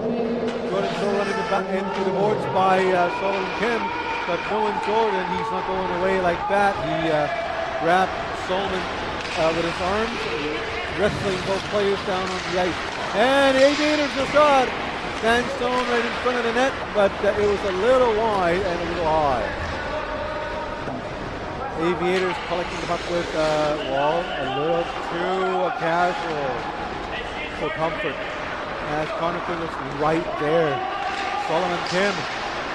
And just like that, they lost the puck. It was a defensive mistake. And it was a suspected penalty, and we have a whistle. It was a, very unaggressive play by Solomon Kim in the back. And the play had directly caused the turnover deep in their own zone. And with a power play going on, personally I think players should really get to the puck with a little more urgency. And it's not just on Solomon. Teammates always need to be shouting, hey, man on. There was Conacher right behind him. They look a little too relaxed. For comfort right there. But the Aviators still has a 30-second power play going on. Pavel Voronov with a long shot. Hits Chichen, rebound! Cleared off by the Toro Bulls. Puck battle in the corner. Coming up with the puck is the Toro Bulls. But the puck could not get out into the neutral zone as they find Pavel Voronov. Voronov steers the puck to the sides. Francis Lamb dumps it into the other side. Jesse Lucier moves in, nowhere to go, as the white shirts block the center part of the offensive zone of the Aviators. And with 5-on-5 again, icing attempt by the Toro Bulls. Pavel Voronov is back there first to fake the play. Francis Lamb with the puck. Centering pass to number 16, Jeffrey Ty. Jeffrey Ty fights the puck from the corner, gives it to Francis Lamb. Francis mishandles the puck, gives it away to Rex Crew. Rex Crew with the puck, flicks it down deep, dumps it, and who's going for the chase? It's Rex Crew himself, while his teammates go in for a change. Here comes the Aviators, Lucier on his own, into the slot with his backhand, moving into the forehand, no room to move, as he moves in and circles with the pass to Chichen Yun. Chichen Yun unable to make the shot, number 11 for the Aviators, trying long with the shot. Shot went wide as Ryan keeps the puck, shoots, and blocked by the Toro Bulls, number 11, Ryan Wong. Very, very aggressive shooting up front as he was in the slot all the time, taking up rebounds after rebounds. And here comes the Toro Bulls with less than 11 minutes to go in the second period. Rex Crew to William Bognier.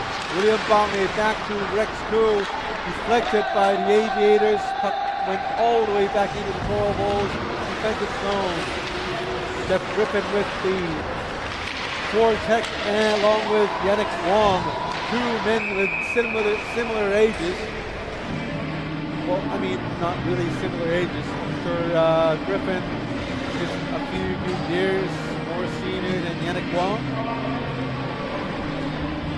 But Griffin's speed and mental toughness is every bit as great as Yannick Wong. That says a lot about Jeff Griffin. And I believe I've already revealed Mr. Griffin's real age. Everyone on you, I don't know, a couple weeks ago. Hey, that's public information on the internet. No, because when you're being Googled, that means something good's happening in your life. You're well known. You are somebody. Here comes the cross-ice pass by the Toro Bulls. Eustace to Jordan So, back to Eustace. Hopefully Eustace, the Eustace family is watching again from the USFA. Good morning to you guys. Here's Connor Quinn, nice steal and a turnaround. Finds time for his teammates with a shot and saved by King Ho. And he held on to it for a whistle in his own zone.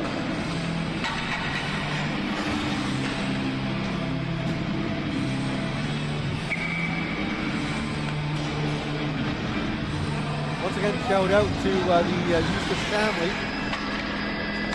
You're hearing this after the game.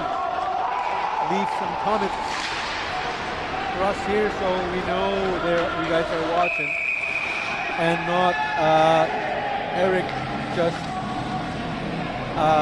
pulling our legs.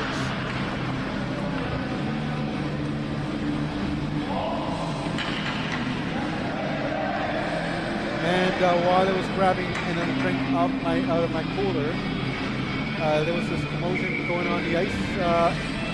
It was a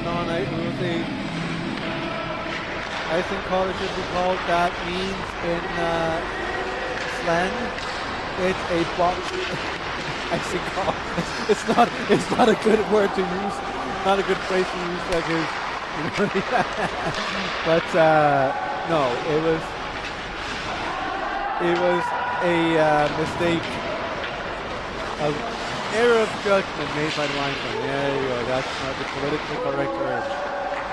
You know my English is not very good lah, so I am doing my very best lah. A mistake is a mistake. Long shot by Eustace. And here's, that's an offside call. Nice offside call by Mr. SK. I'm going to Google SK now. See if I can find his last name.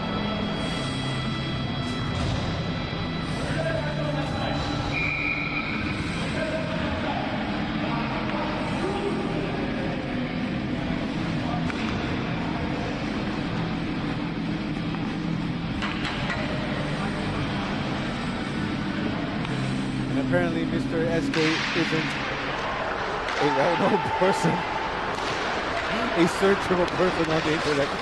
I've been unable to find information about Mr. SK. So yeah, see, Mr. Timmy pulling out his phone, looking at the referee schedule from behind, like from before. You know, he's desperate now. 5-3 is the score. Toro Bulls still up by 2 goals. SK Wang, Mr. Wang. Yes, of course, Wang. Remember from back in those days, there's this computer brand named Wang. You don't pretend that you don't know Wang, W-A-N-G, Wang. No, I'm sure the Eustace family would know. That's a huge bang. It's there's Chan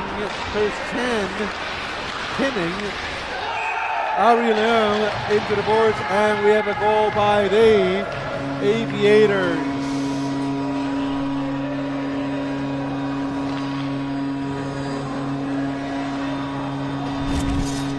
Aviators coming close. It's a good non-call. Yannick Wong, long shot, and I think Jeffrey Tai had a piece of it.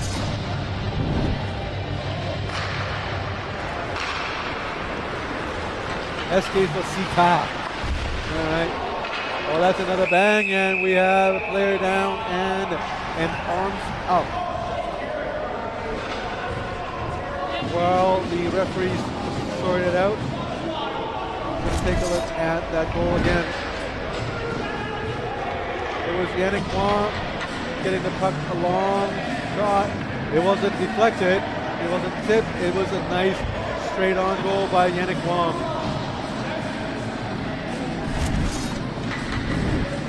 And we have a penalty to number 53, Ari Leung.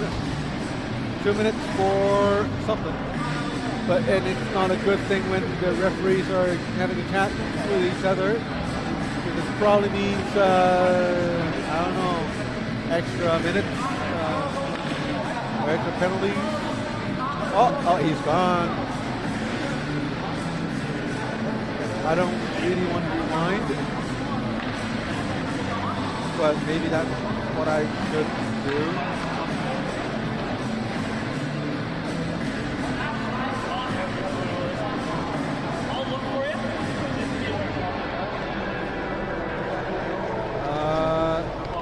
Yes, Ireland is off the ice.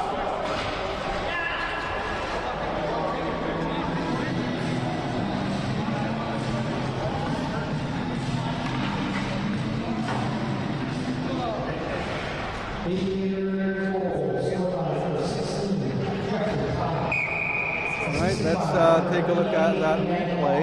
Hopefully I can get it to show. There you go. Watch to the left corner, left side of the rink. There you go. Right there to check from behind.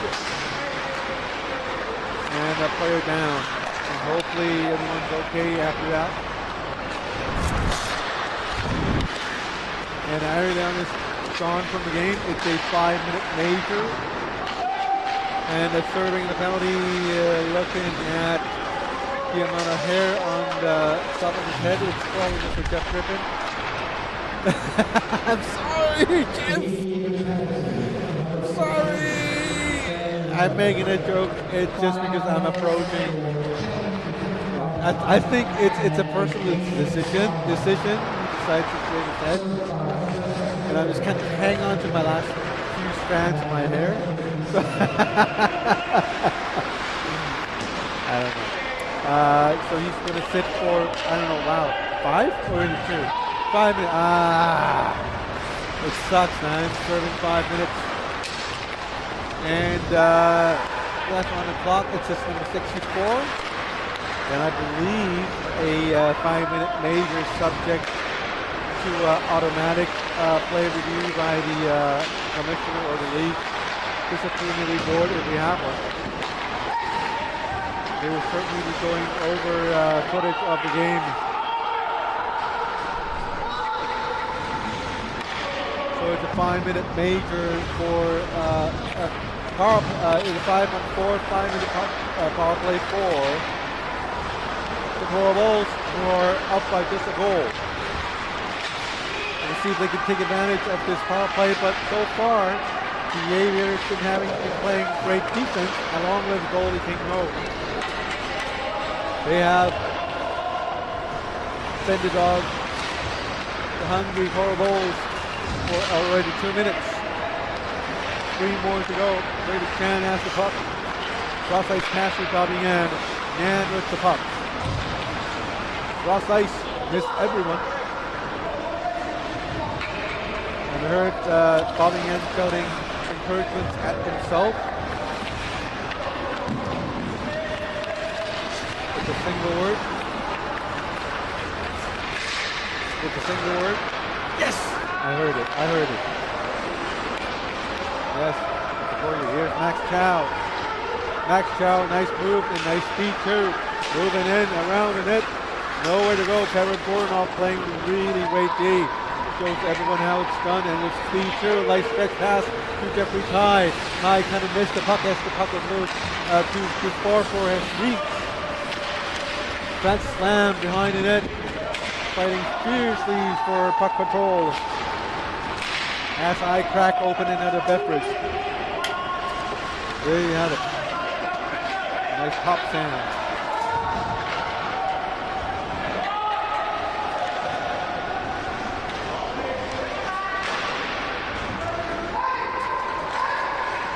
And we have a whistle by the line for Mr. Alex Wong.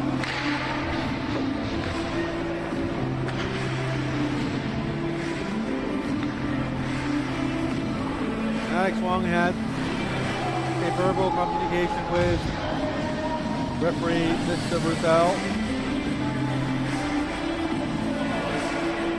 and a face-off in center. I don't see any hand signals, so it cannot be a 2-minute men. So it's probably off something.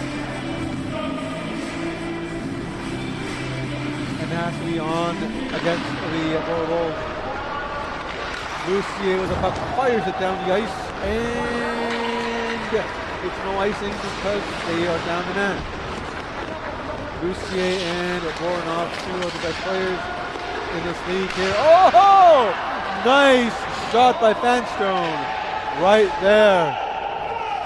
Shocking in a surprise shot. Finding the puck back close to the net. It's point blank range too. Great save by Beauchamp. Here's Eustace with the puck, long shot through traffic. I believe it hit Connor Quinn. Folks from the previous game staying behind to watch the game. You can see the Ocean, the Warren, the Rep Warrens, and the entire party. To my right, having snacks of their own, King Ho making the save. Maybe perhaps these GMs were planning a trade of their own, scouting out players on ice. Because everyone's looking to improve the team as we approach the midway mark of the season. Torvalds comes first in team standings. Working on this game to build on that cushion over second place Black Dragons. Hong Panda. Painful to watch as they have such a great team and they're stuck at third place, and the Aviators is the hardest to understand of all the four teams. But tonight, great play by the Aviators. They've been keeping the game close, and they are almost able to kill off this 5-minute major penalty. And Mr. Griffin is getting ready to come out from the box.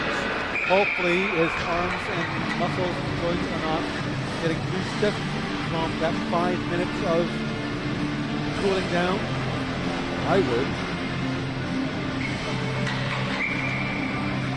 I wonder if you're in the penalty box, are you allowed to go out and grab a drink or snacks in the supermarket? Supposedly no? Oh darn, it's a pity. It's 5 minutes is a long time, especially in a soft talk game like ours. Here comes Mr. Griffin back out in the box, from the box.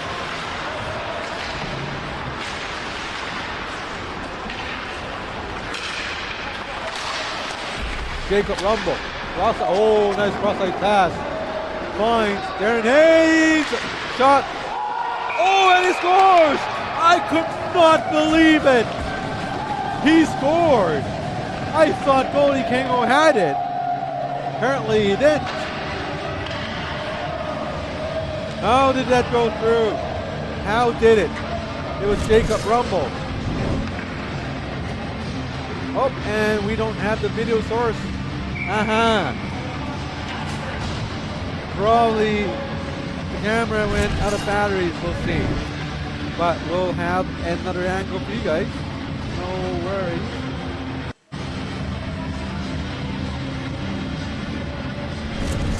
Here you go. It's a shot from Darren Haynes, sorry. Darren Haynes fires 5-0. I guess goalie Kingo had a piece of it, but it squeezed past Kingo. It's unfortunate. And there's another goal by the Torvalds. Past goalie Kingo again. Torvalds exploding in the second period. Is it the white pants? I don't know. It could be. Here comes the Torvalds again.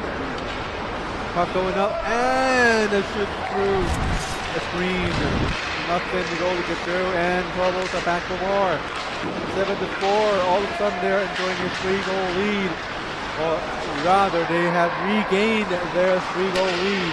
As once again, the Aviators will have to play catch up again. Voronov, Yannick Wong. Yannick Wang playing center. It's probably a good decision.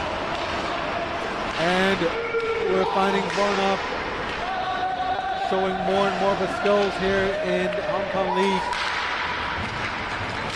Jordan So calling for the puck, give it back. Now sends it to the left side for number 15, Mr. Jung. Jung down deep in the corner, bumped into the boards. Back to Jordan So, long pass, deflected by Ying Jung. Connor Quinn picks up the puck, circles back down into the corner on the left side.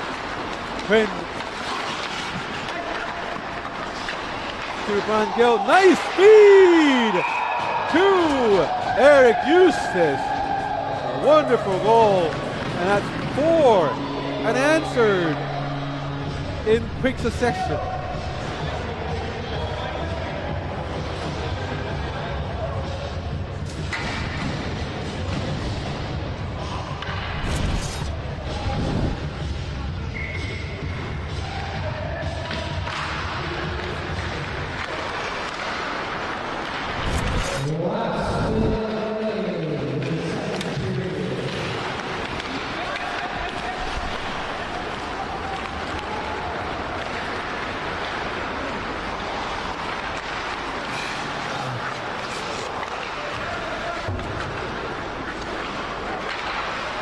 Seconds remaining in the second period. The Torballs all of a sudden they have a 4-goal lead over the Aviators.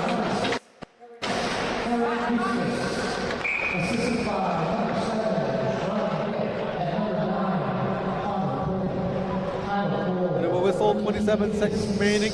The Torballs pulled ahead. Bottom half of the second period, and now the Aviators are running into penalty trouble again as Ryan Wong goes into the box for 2 minutes. That 5-minute power play probably didn't kill him, but it certainly helped with the momentum and the team spirit of the Toro Bulls.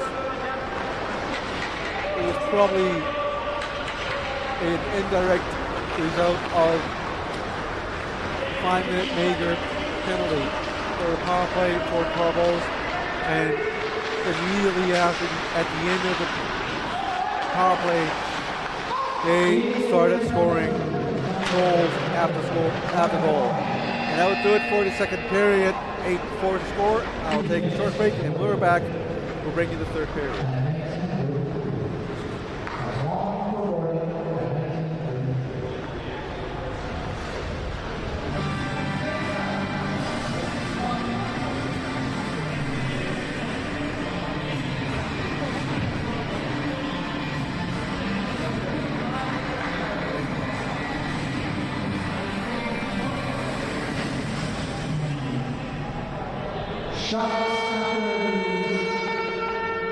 Shots after the second period. Toro Bulls 34, Aviators 23. The score after the second period. Toro Bulls 8, Aviators 4.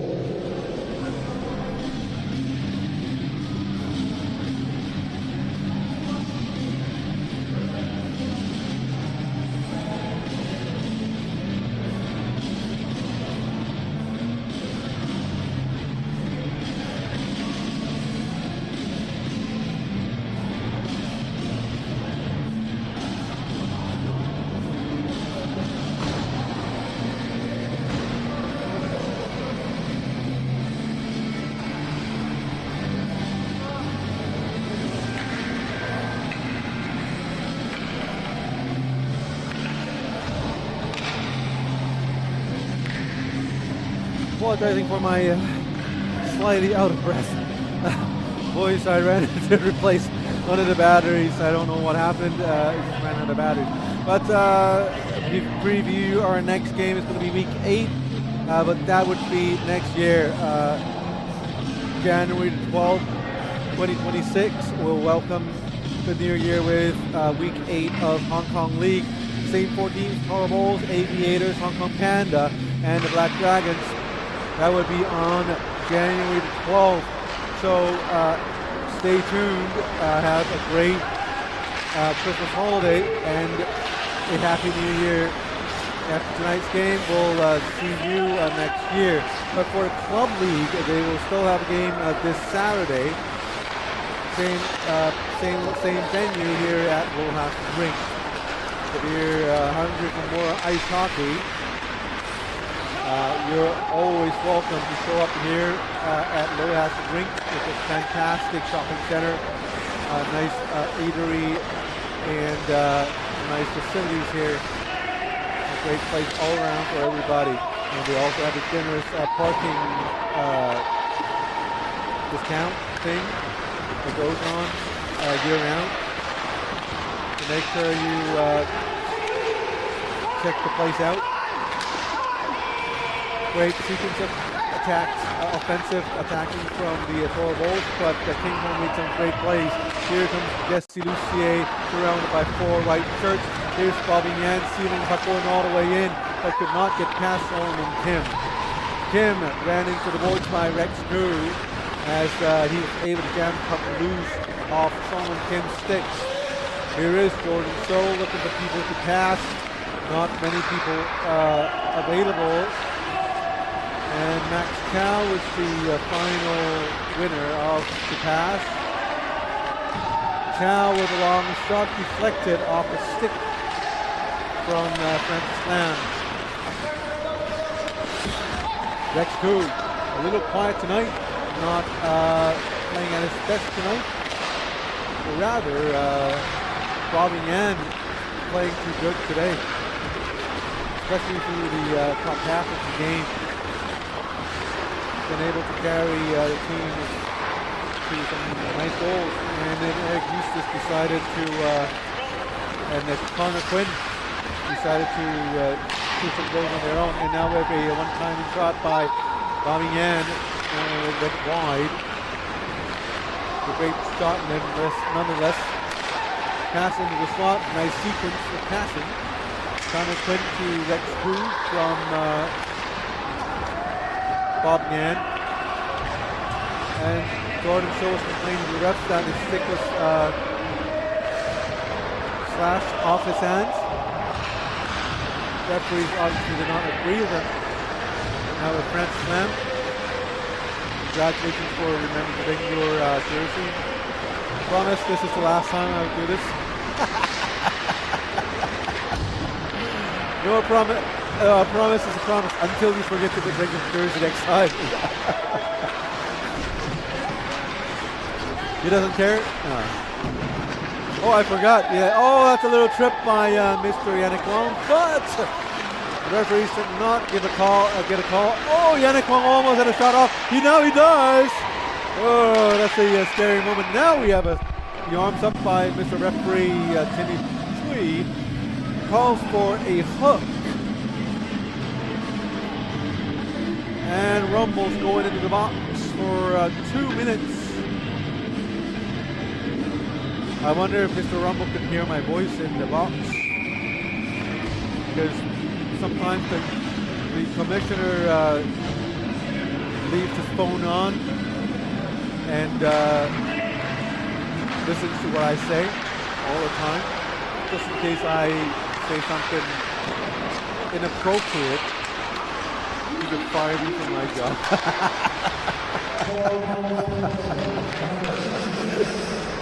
I see a very important power play for the Aviators as they're trying to come back from a 4-goal deficit. They have done it before, so do not count them out just yet. And again, the Fanstone, Bornoff, and Lucia trio, they have been playing exceptionally well today. Shi Chen-yun,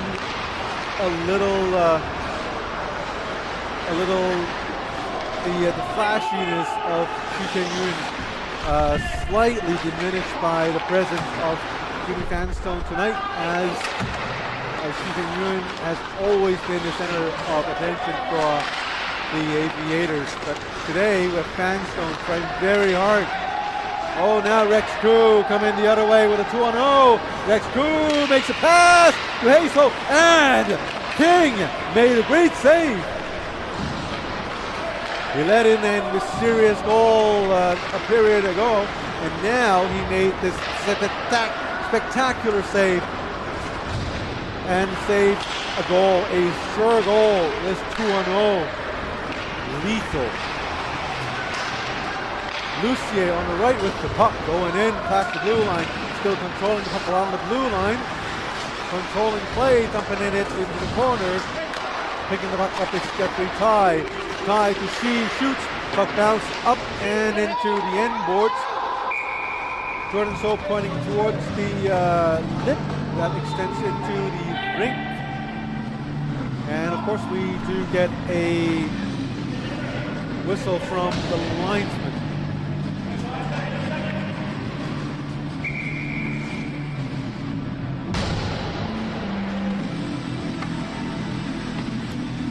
Eight to 4, 7 seconds remaining in a power play. And the Aviators unable to score. Oh, nice pass to Eric Eustace. Nice shot by Lucier on Eustace. Not called, a little elbow there. Here's Eustace. Nice move. Avoids the check from Vanstone. King Ho having a busy night. Sliding left and right all night long.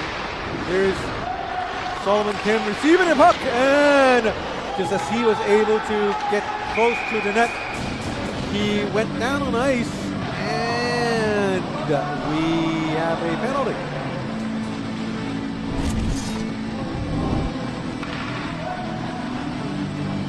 Brian Gill going into the box for 2 minutes.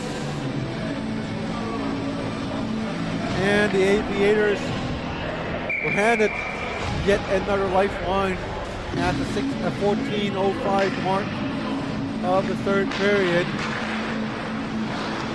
Another power play attempt. Oh, deflected right in front of the net.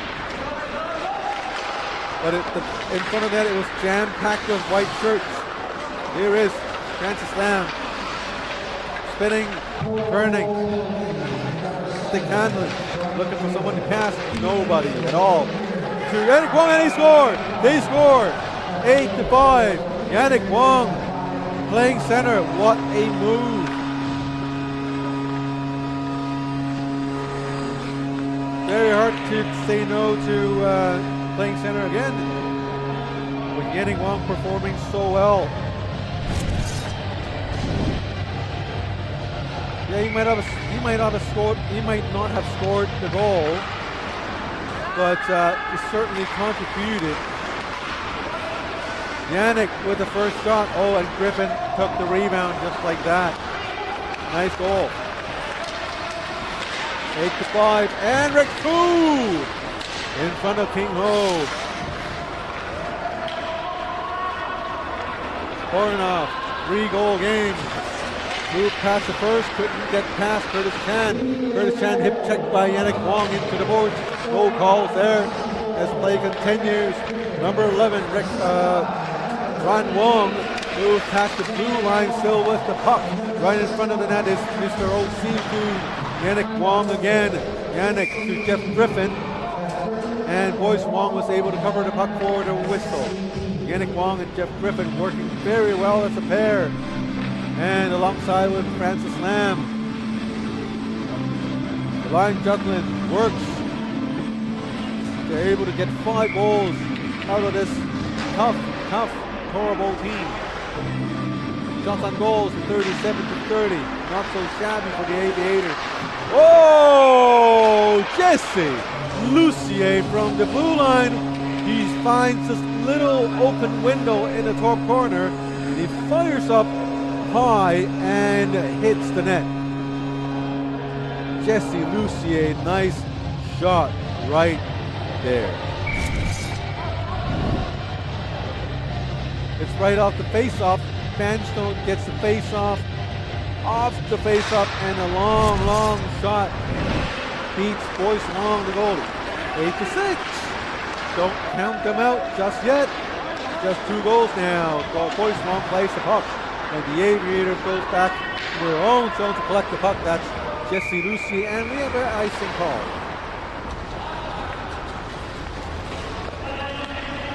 Aviators goal scored by number 24, Jesse Lucy, assisted by number 72, Jimmy Castle.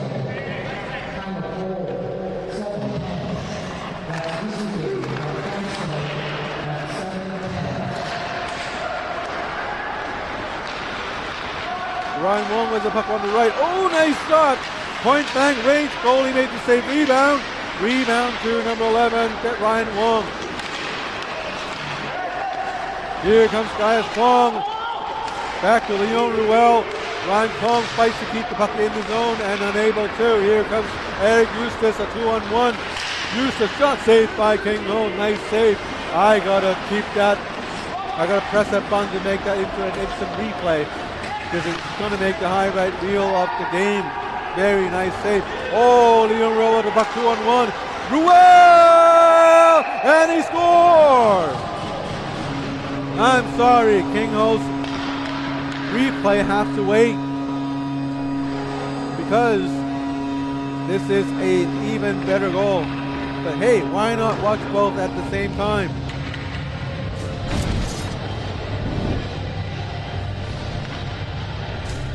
I think we don't have it at the same time. I pressed the wrong buttons. That's not the right one. These are the wrong ones. Maybe skip those. Play the right ones for you. Here you go.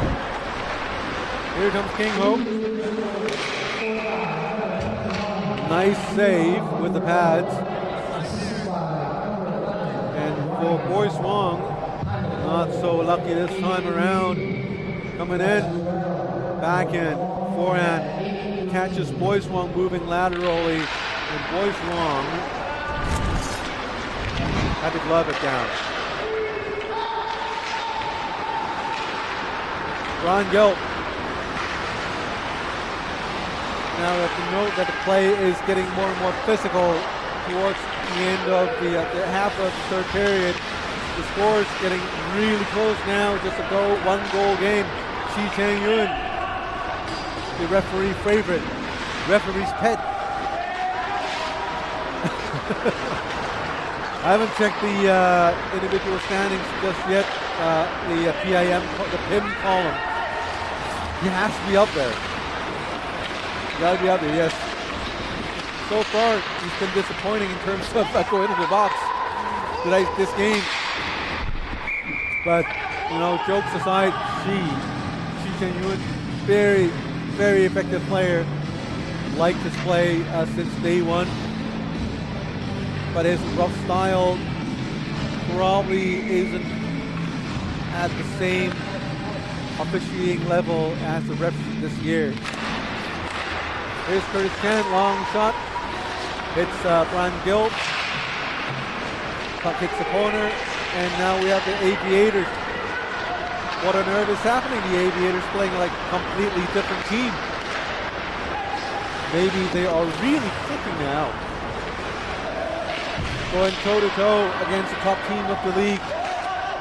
The Aviators almost got it out of their own zone. Now the Toro Bulls have a narrow angle shot blocked by the goalie King Ho, and now we have the Aviators coming in. Max Chow going in, almost blocked by a defender. And Curtis Chan centering pass, nobody there. Now we have Jordan So going the other way. 3-on-3 opportunity, now 4-on-3. Eric Eustace to Jordan So, holds it back for Curtis Chan. Long shot, and he finds net!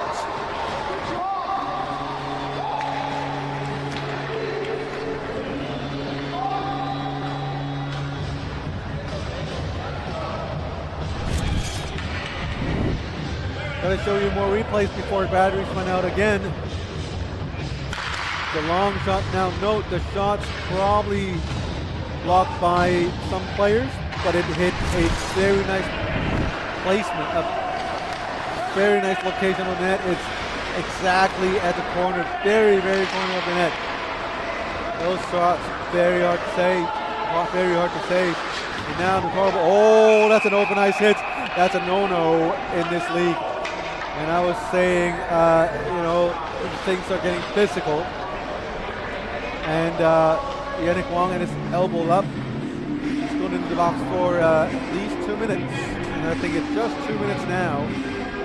But guys, you guys need to calm down as these referees are going to clench things down.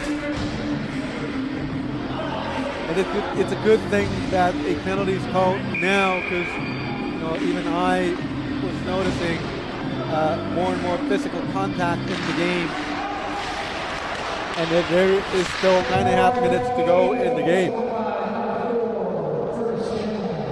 So Yannick Wong going into the box for 2 minutes.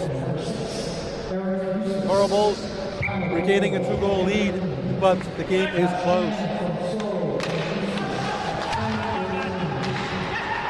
Francis Lam, Xi Zhenyun, if you believe in the game of statistics, after like 7 goals, she has to score. Like it's just eventually it will happen, because statistics says shot by Eric Eustace bumped aside. Long shot by Bobby Yan. Yan a little quiet over the past, 10 minutes or so. And now the puck's lodged behind the netting, and we have a face-up in the Aviator zone. 9-7 to score.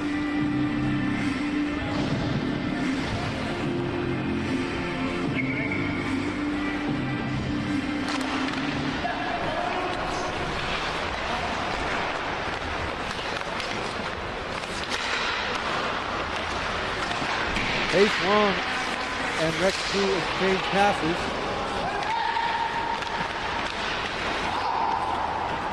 Bobby Yan got a stick back away by Jesse Lucier. Friendly tap after the incident. Here comes a chance right in front. Saved by Boyce Wong. And apparently the Gaius Wong stick remains stuck in Boyce Wong's groin. Painful experience. Better believe in the protection of goalies. Right there, nice save. Goalie hands on to the puck. And they're right there.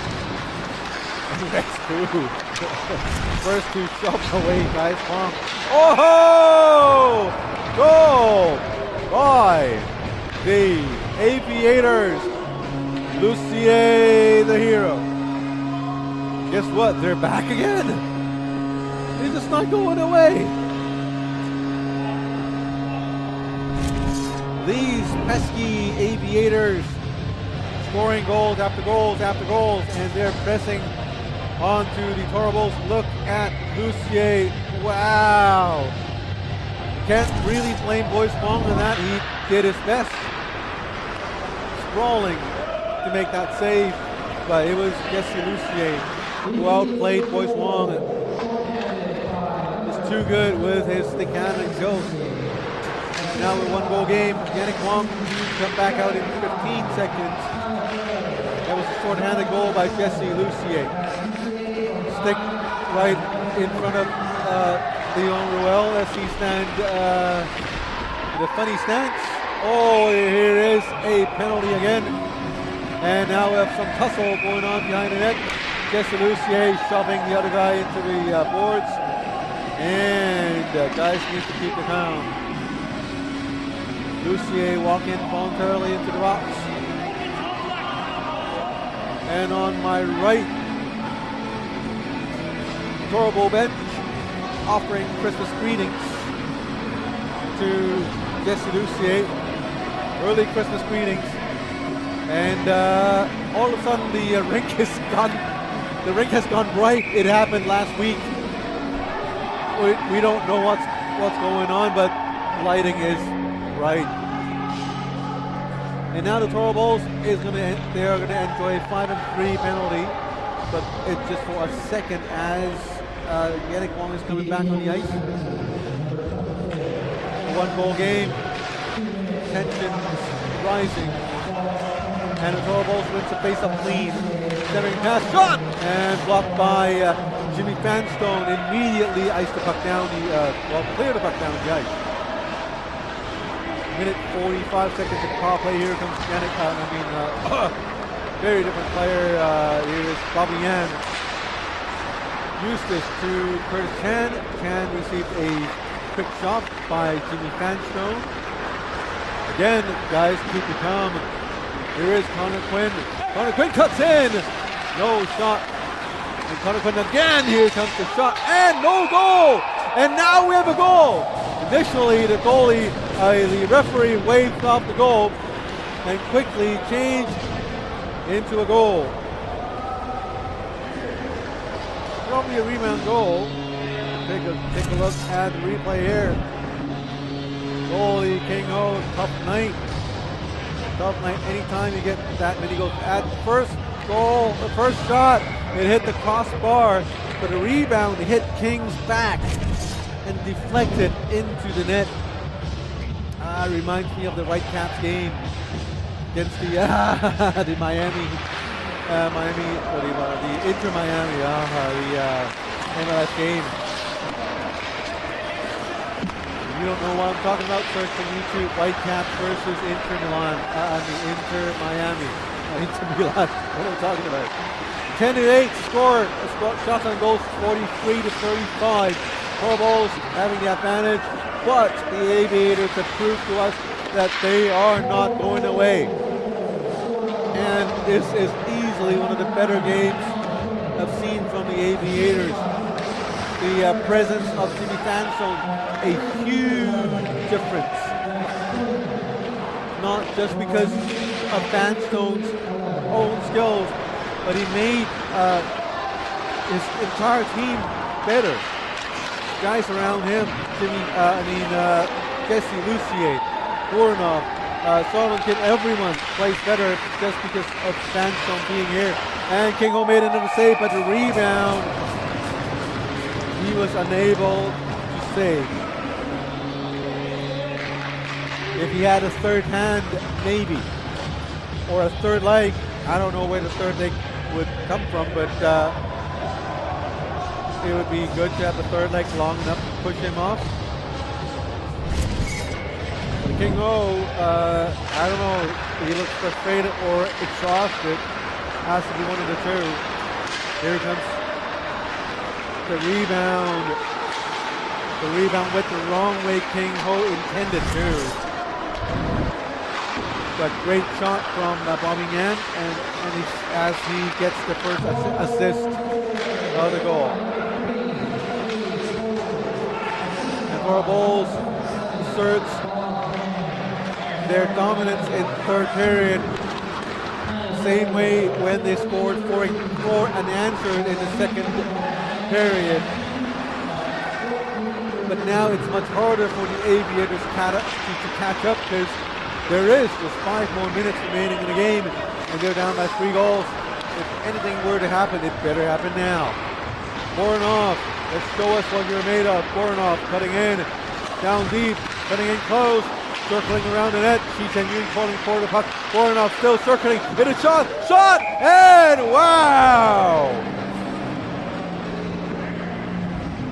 He held on to the puck, did he? Yes, he did. Great save by Boyce Wong.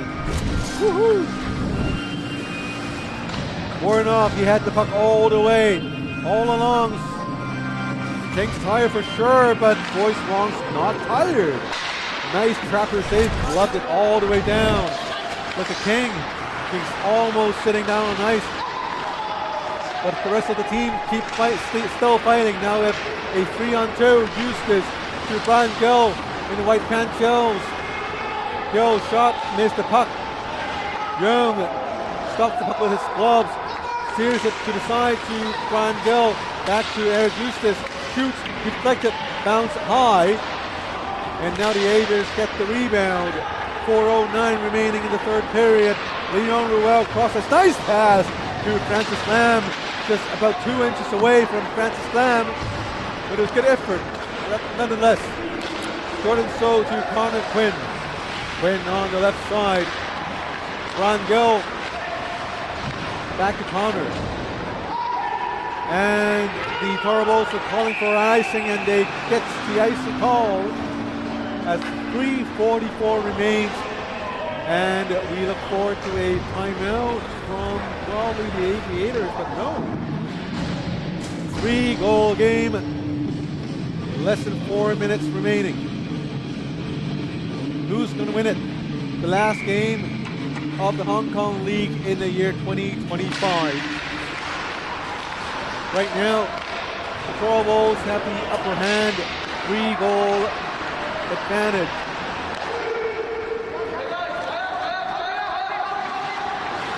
Will they let off the guard and make a mistake and cost them the game? Or will they hold on and score even more goals? Here comes Hayes Toes. Nice toe drag past the defense. Hauled down, lost his balance. And saved by the goalie. And King Ho, I can tell he's not going to work tomorrow morning. Sherman, if you're listening to this, give him a break. And for the Aviators, they might... Well, normally the Aviators would have 2 goalies, where each of them play half a game, but whatever happened today, King's the only goalie on the roster tonight. There's no David Lamb. Here comes Hayes Toe again. King's almost dead. And yes, King is officially dead. You can tell it. You can tell. My heart goes up to Mr. Ho. Feeling really feeling for him. But even if he asked, I ain't going to net for him. I'm not going in. No. 12-8. Are they still going to try to tie the game up? 4 goals. Lucier on the right, on the left side, back to Jeff Griffin. Nice move 1, nice move 2. Griffin tries to get it to Van Stone. And the Toro Bulls try to ice it down. And Rumble ran into Jeff Griffin. Nice buddy, well, nice dudes. Each gave each other a little sort of tap, as it was all good. Pouring off to Lucier. Under 2 minutes to go in the game. 4-goal game. Shots on goals. 47-37 in favor of the Toro Bulls. Pouring off, playing really deep up front, trying to help his team. He scores some goals, and here is Yannick Wong, a little slow in the move. And now we have Connor Quinn going the other way. Connor Quinn against Bornoff. Bornoff gets the upper hand. Not loose the puck. Here is Francis Lamb. One last joke on his jersey. 61 instead of 33. You remember bring his jersey. I always forget to cut him some slack because he lives so far away. 2, 3, 4 shots in front of goalie King Ho, and goalie King Ho made all of these saves. Commendable performance by King Ho, but it was a little too much for him tonight. But the greatest news out of the Aviator side of things is that I think they are officially back, even though after tonight's game, if they don't score 4 within the last minute, they are going to be on a 6-game losing streak. But I think this is the team on 2 occasions that drove the Toro Bulls the hardest among all 4 teams, well, all 3 other teams in the league. So that is the bright side for the Aviators. And with the return of Jimmy Fanstone, you can actually see the team moving into a different direction. Unfortunate for them, after tonight's great performance, the Aviators, we are going into the winter break. Whatever momentum and team chemistry they've built over this game, at least half of them it's going to be gone by the time they play again next year, the second week of 2026. And while you guys are here, please do remember to click that subscribe button and the like button, like the bell icon on the screen.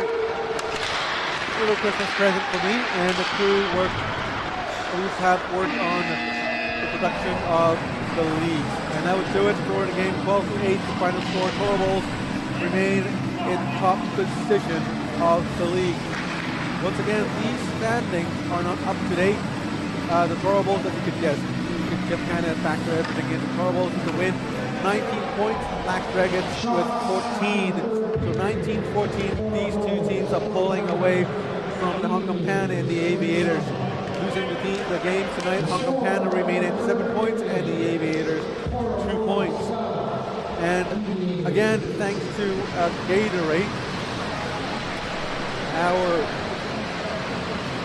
official drink of the Hong Kong League.